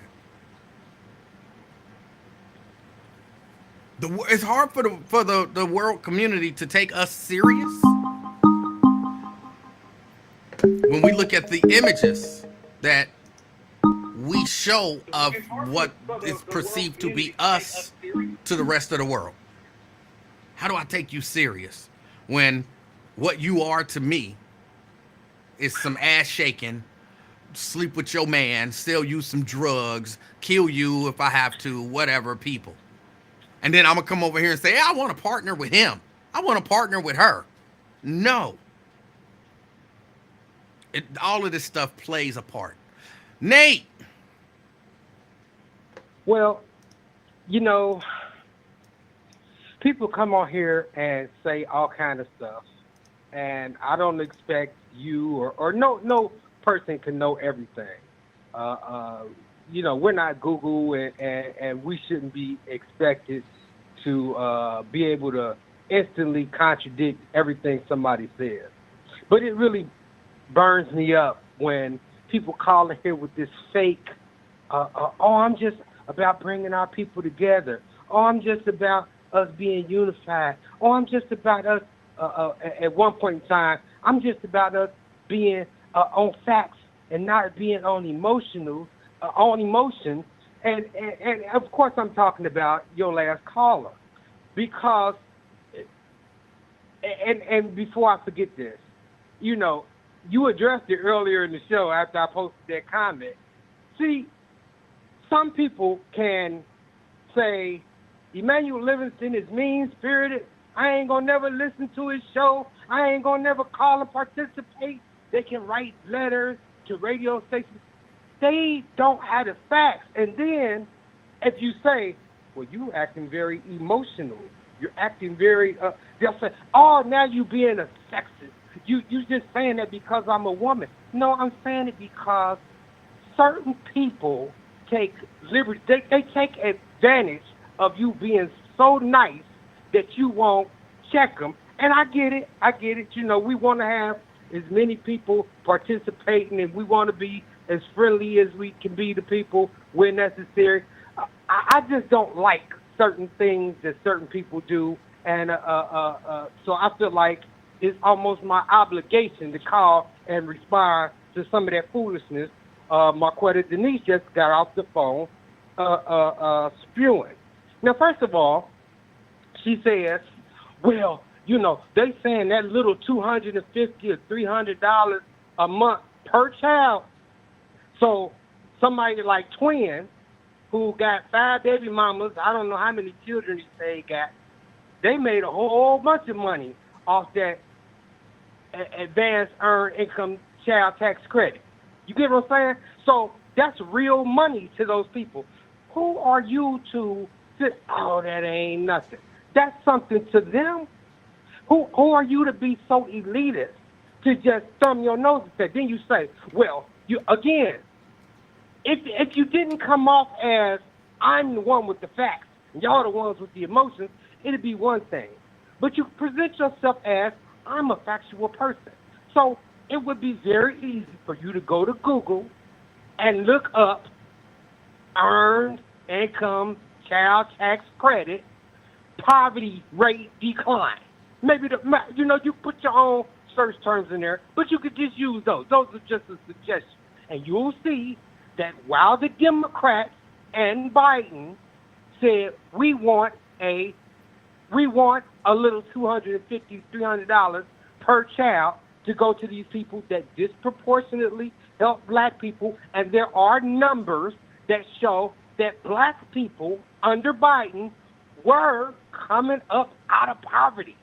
Child poverty rates were decreasing. And what did the Republicans do? They said, well, y'all wasn't able to get it in permanent, so the Democrats said, we want it to be permanent.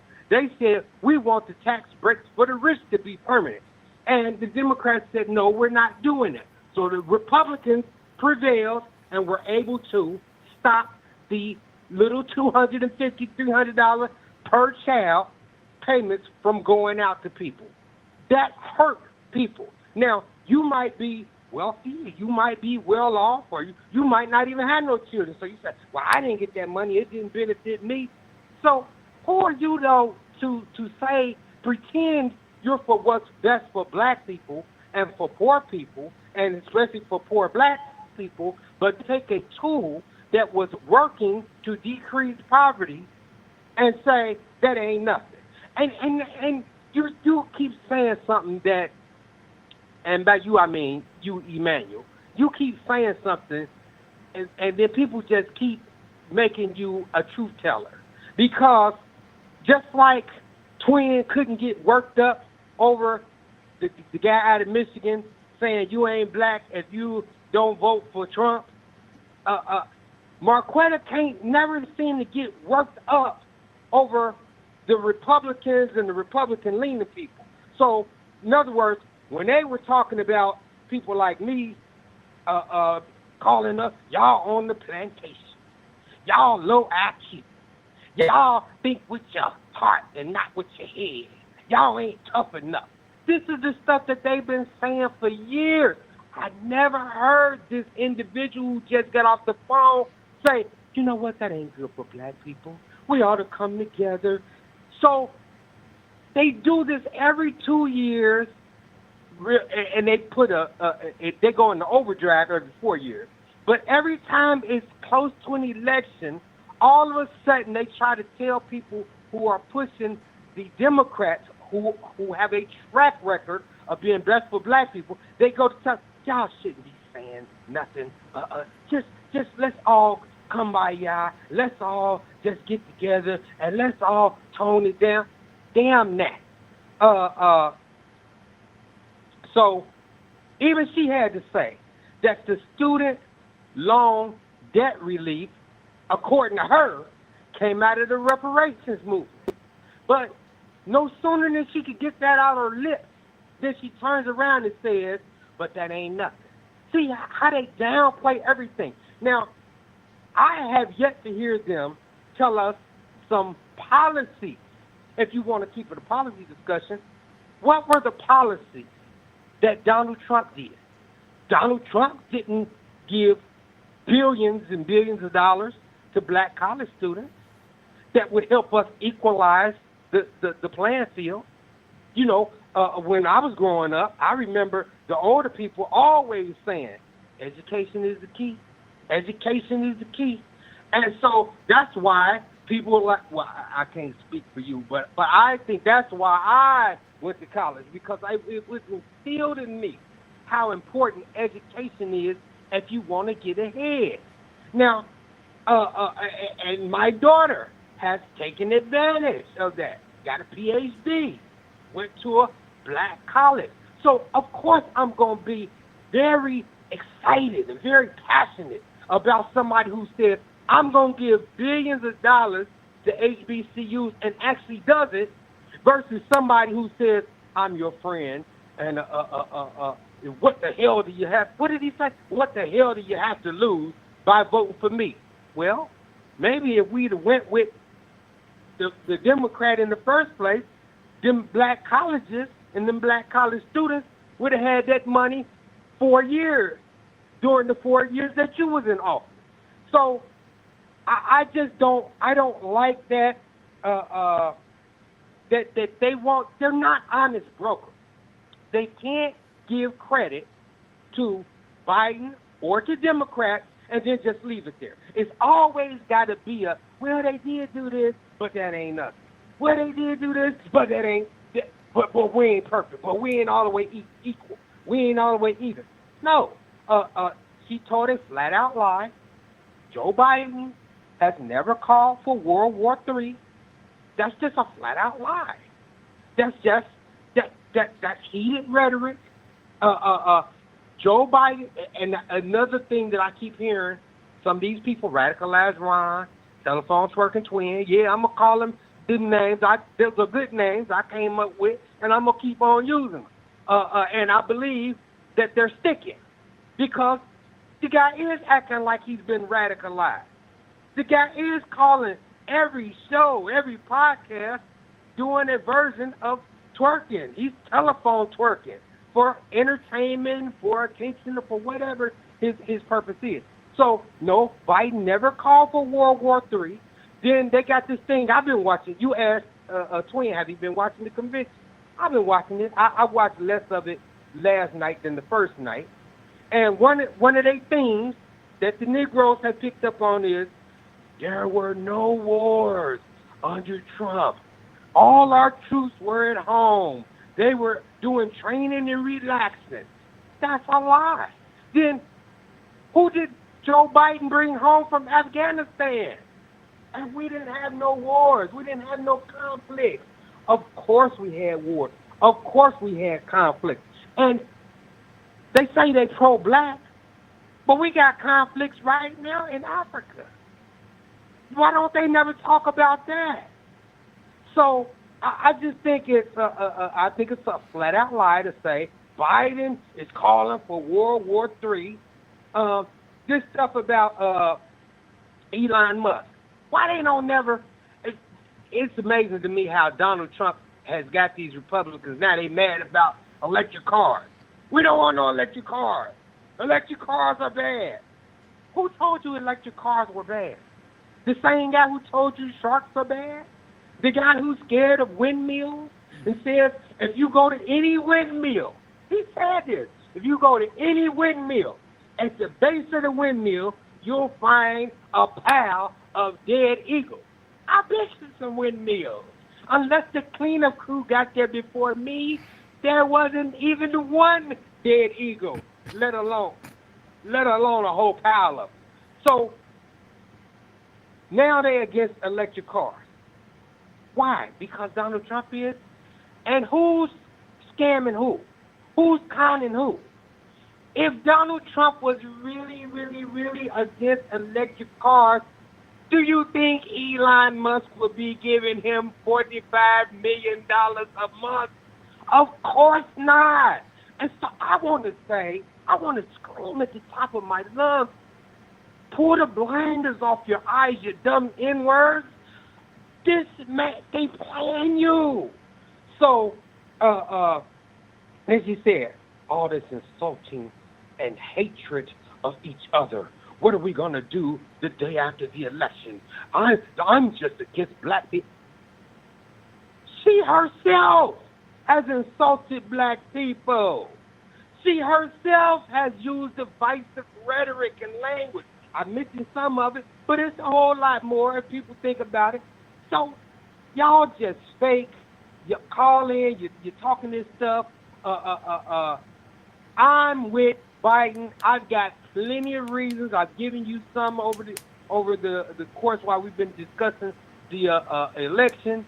And I don't like that they are able to, that they feel comfortable calling in here, putting this stuff out, and just kind of being confident that they're not going to be checked. Now, on the days when you do decide to check them, then they get mad and start cussing and start hollering and screaming, and we've all experienced that. I just think, I don't like it. I think it's almost borderline. It's disrespectful to call somebody's show and expect them to behave like the Bill Bondsman does, when as long as what you're saying I agree with and it's pro-Republican, then all of a sudden you can get away with it. But if you start calling his show and you start saying other stuff he don't like and pro-Democrat stuff, he start raising his voice, he start hollering at you. I had one last point, which was this third-party stuff. They pour this stuff every 4 years, too. Oh, a vote for a third party is not a wasted vote. The way the system works is, unless you can get a majority of votes in the state, then your candidate, when we're talking about presidential campaign. Now, maybe if she had said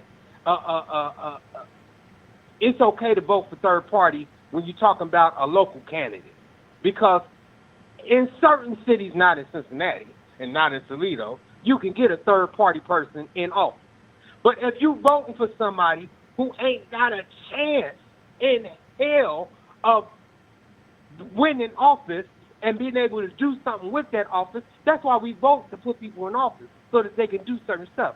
So unless you get a majority of the votes in Ohio, you're not going to get you're going to get zero electoral votes.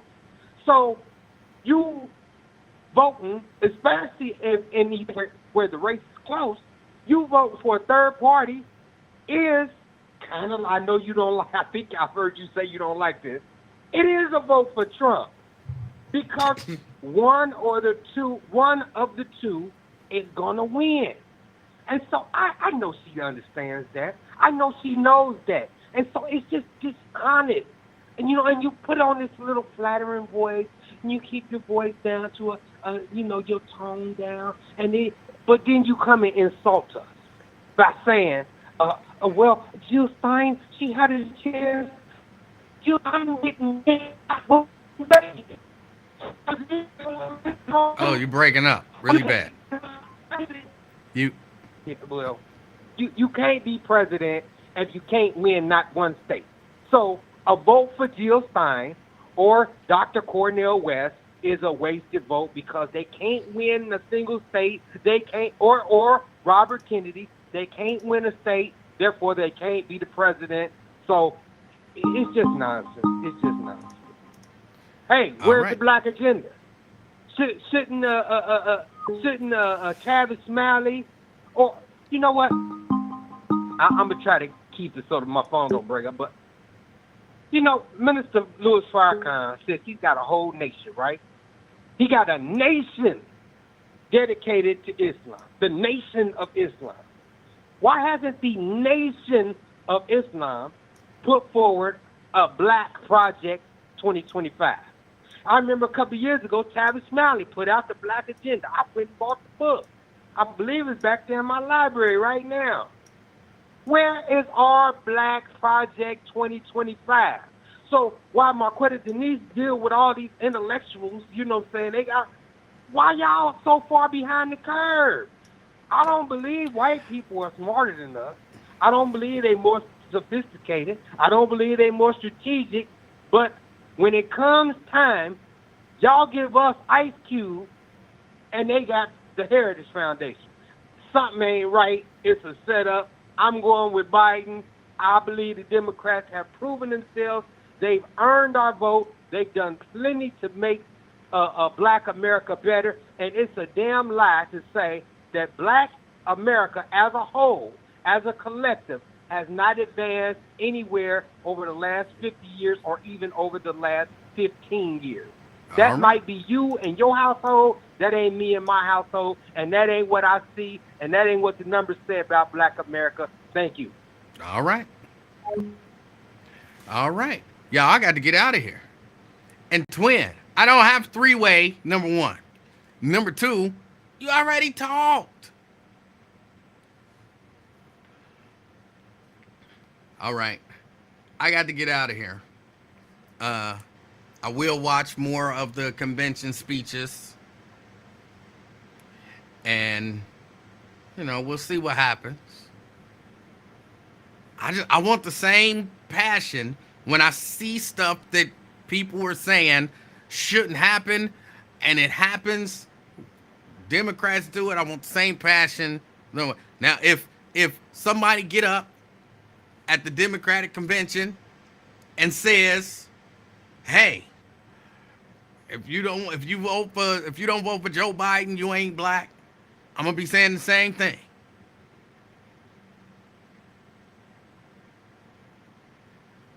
If you're an independent, be an independent. If you're a Republican, be a Republican. If you're a Democrat, be a Democrat. But stop trying to trick us. That bothers me. I'm not against, like Twin, when he said we were going to be surprised. Nobody was surprised. You're clearly leaning Republican. Cool. Ron calls in. Ron bothers me. Because Ron says, I'm not Republican. But we can see your comments. We can hear you talking. You are clearly Republican. I didn't register as a Republican. That don't mean you ain't Republican. You support the Republicans. Just say that. I support Republicans. I'm against the Democrats. Here's why. Cool. Cool. I'm an independent. I ain't on neither side. But the Democrats ain't shit. And don't ask what Republicans can do for you, because they Republicans. They don't have to do nothing for you. They not Democrats. That's really all you need. But I'm independent. I don't pick a side. Yes, you do.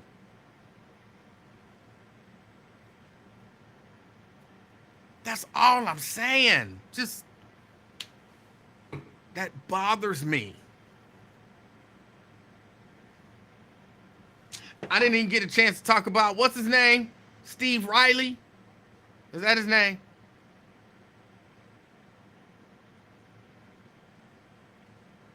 Steve Riley?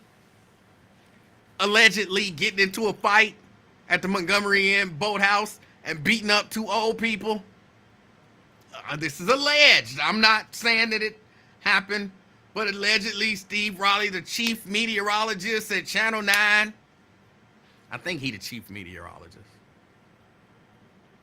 Allegedly, his son was driving the car and hit this old couple. It was what they say was a fender bender. Steve Riley, who they say was not in the car when the wreck occurred, he tried to tell the family, don't call the police. Basically, we can work this out. Don't call no police. We don't need no police. But apparently that didn't work out. And somehow, and some people are saying it was Steve Riley. I don't know. But Doug and Lois Morrow, 79 and 76, and their adult son, Troy, got their ass beat. They got their ass beat.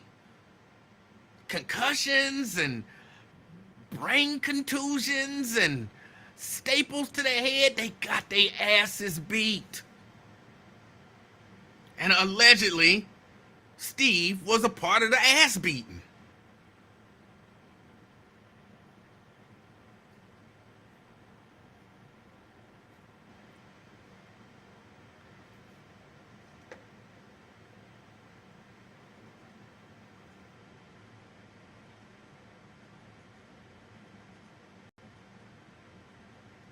At Channel 9, like, ain't that a fireable offense? I know it didn't happen on air, but ain't that a fireable offense? You out there at the Montgomery Inn boathouse whooping ass? Whooping old ass. Ain't that a fireable offense? I think it should be. Now, of course, you know, WCPO, like, hey, ain't nobody been charged with nothing yet. We're aware that something happened, but ain't no charges been filed, so, you know.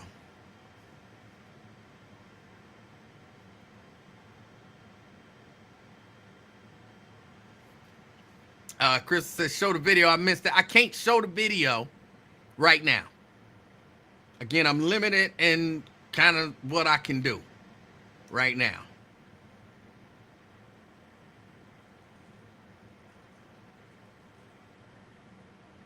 They say Steve Riley is still on the air at Channel 9.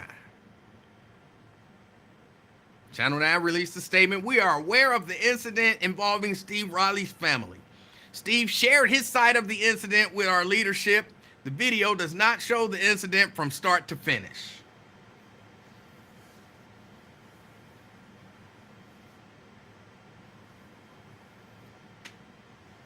I'm going to tell you about me, okay?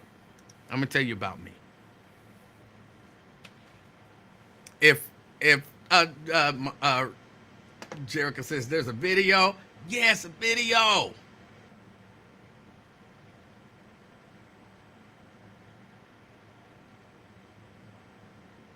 Oh, they're saying, oh, y'all saying he's suspended now. I'm reading this story from Local 12. I'm reading the story from Local 12. So, okay, he's suspended now.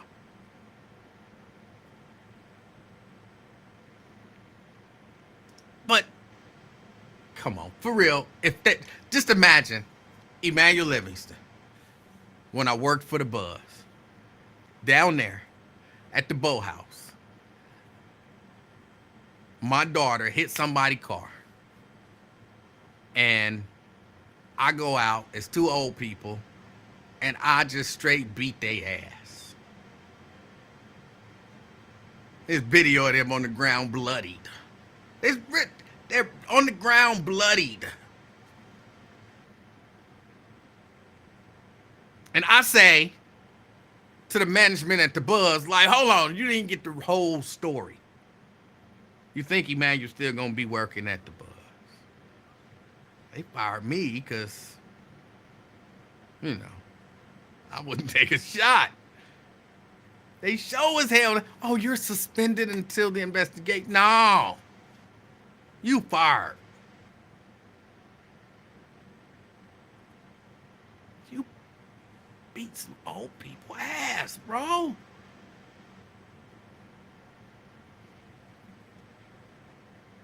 And there was who was the baseball player who had to come out and break everything up? There was a baseball player there, a Major League Baseball player, or either current or former Major League Baseball player who had to come out and, you know, basically break everything up. Man, this stuff ain't that serious. This stuff ain't that serious. Somebody asked me earlier, why didn't you show up to the walking club? I don't want to go to the walking club and be fighting people over. Y'all almost made me cuss. And y'all know I don't cuss. Why y'all always be trying to make me cuss? This stuff ain't that serious.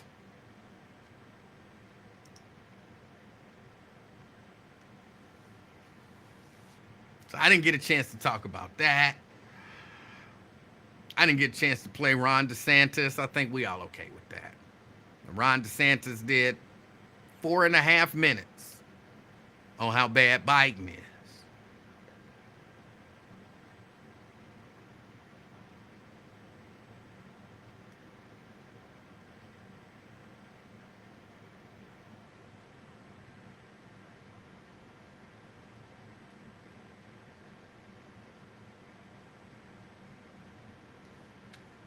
It's crazy.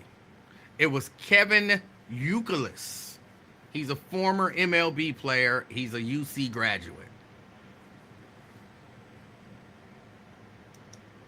Yeah, he had to come and break everything up.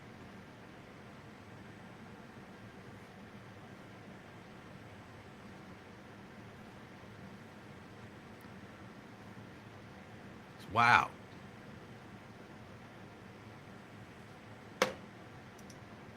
Ron says, what do you think they're going to do in the DNC? They're going to rip Trump to pieces.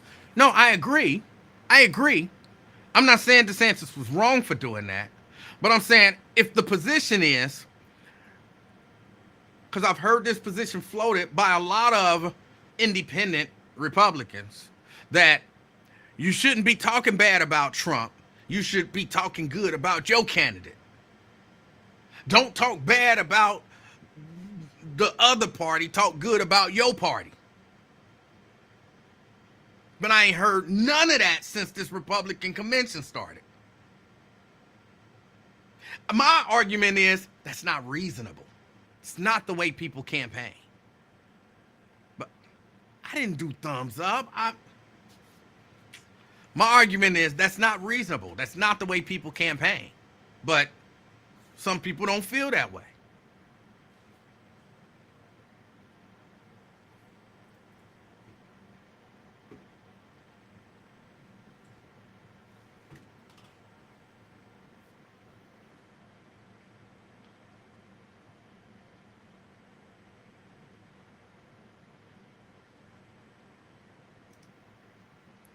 Raleigh's in-laws, Simon Lease. I don't get you the right to whoop some old people ass.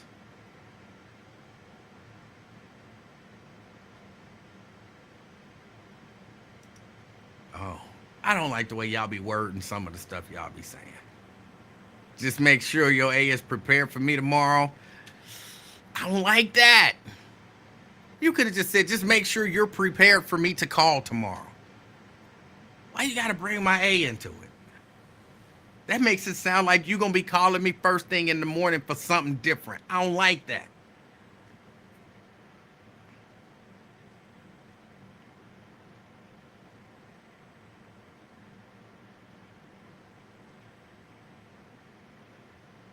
I don't like that at all.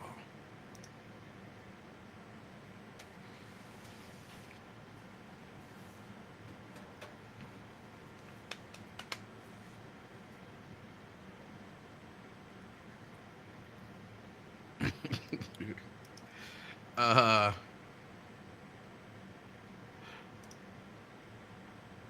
I'm not even a fighting type of person, but if I saw some drunk beating up the elderly, I would have to step in. No, you wouldn't. Stop it.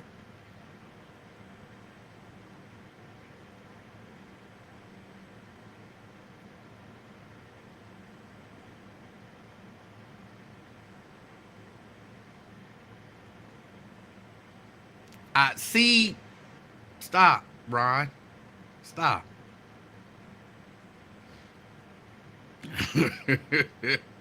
Hey, ain't gonna be none of that coming this way. That's for certain, Brent. Y'all, I gotta get out of here. It is almost 6 o'clock. I gotta get out of here. Here's my takeaways for today. Here's my takeaways for today. Number one, don't start none, won't be none.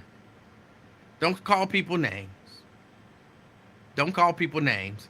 And people won't call you names back. Or at least I won't. All right?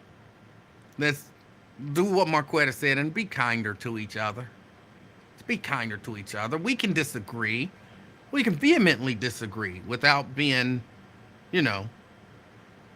evil towards each other, threatening to fight people and all of that kind of stuff. Say it to my face. All that nonsense. That's nonsense. So that's number one. Takeaway number two. Keep these young people covered and informed about what it is that they're listening to and what it is that they're paying attention to. Especially these young females who I feel like are really under attack right now. Don't necessarily stop them from listening to this music that's out there. But teach them that that's just for entertainment. You don't have to try to live that lifestyle. It's important that we do that.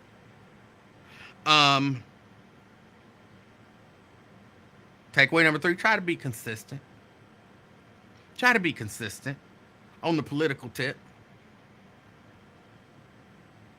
If it's super wrong for these people to do, it's super wrong for those people to do. And you can't be like big mad when the Republicans do it and then the Democrats do it and you cool. Like, it ain't that big of a deal. Or when the Democrats do it, I'm super mad. When the Republicans do it, what you expect? If it's wrong, it's wrong. Be consistent on that.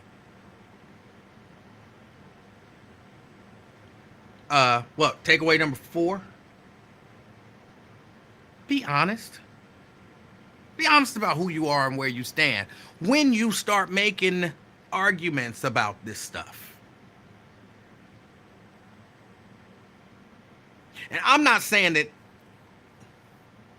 anybody is, but yes, I am. Right? Ron talks about how he's an independent. Twin talk about how he don't care. You know what I'm saying? We got a few people who always claim an independent, but they're trying to get you to vote one way or the other. I like the people who say, I'm with these people, here's why. I'm against those people, here's why.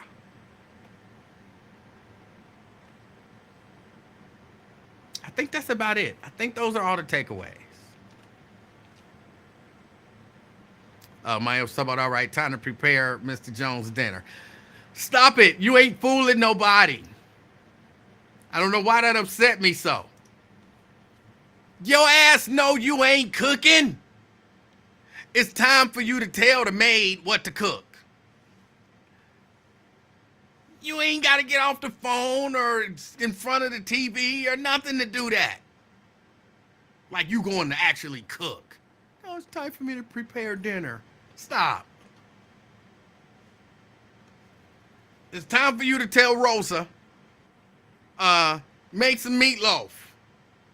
Mr. Jones gonna be home in a little bit, and he like his meatloaf hot. I don't know that I like the way that sounds. Your ass ain't cooking.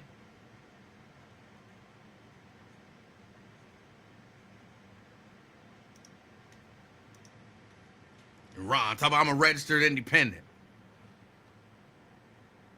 Ron, you're a Republican. We know you're a Republican. I'm not registered. So, I don't care if you're a registered. I can go right now and register as a Republican, and then I'm a registered Republican, but I'm telling everybody to vote for Joe Biden. Stop it. I'm not fooling nobody because I went and did some paperwork and said I'm one thing. I'm clearly not. Stop. Stop.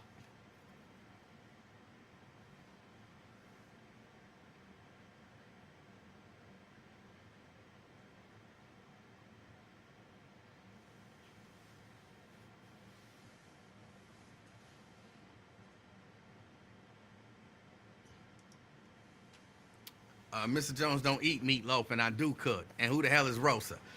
I just made up a name for your maid and made up a dish. But you know you ain't going to cook shit. You going to tell whoever the maid or the chef is or whatever, you going to tell them that it's time to start the meal. Acting like you putting on a damn apron or something. I'm gonna chop up vegetables and you're not doing none of that. You're not fooling nobody. You rich.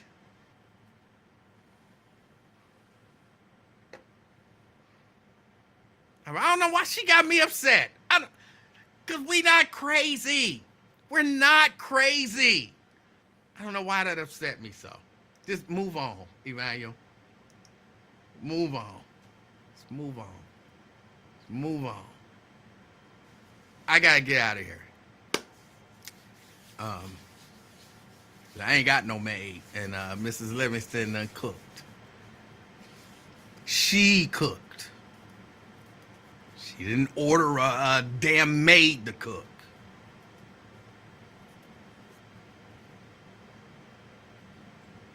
That's what I pay you for. Got me upset. Yeah, I got to get out of here. My name is Emanuel Livingston. This has been the Afternoon Experiment. Hopefully I'll see everybody tomorrow. I think Rosa is probably the chef, not necessarily the maid. Well, Rosa might be the maid, and she got a different one who's a chef. It might be a dude. A lot of men be chefs. Mr. Jones, if you got a man chef there and you ain't there until 6 something and she there all day, bro, get a woman chef. Get a woman chef. Y'all, I got to get out of here. As always, I wish everybody the best. If you get a chance, I know it was raining earlier. I know it don't look like it's raining over here now. If you get a chance, get out, enjoy the day. But as always, and I got to get ready. As always, if you're out and about, even if you're not, just call somebody. Be the reason that somebody smiles today. Till next time, I'm out, y'all. Peace. And stop lying. You ain't going to cook shit.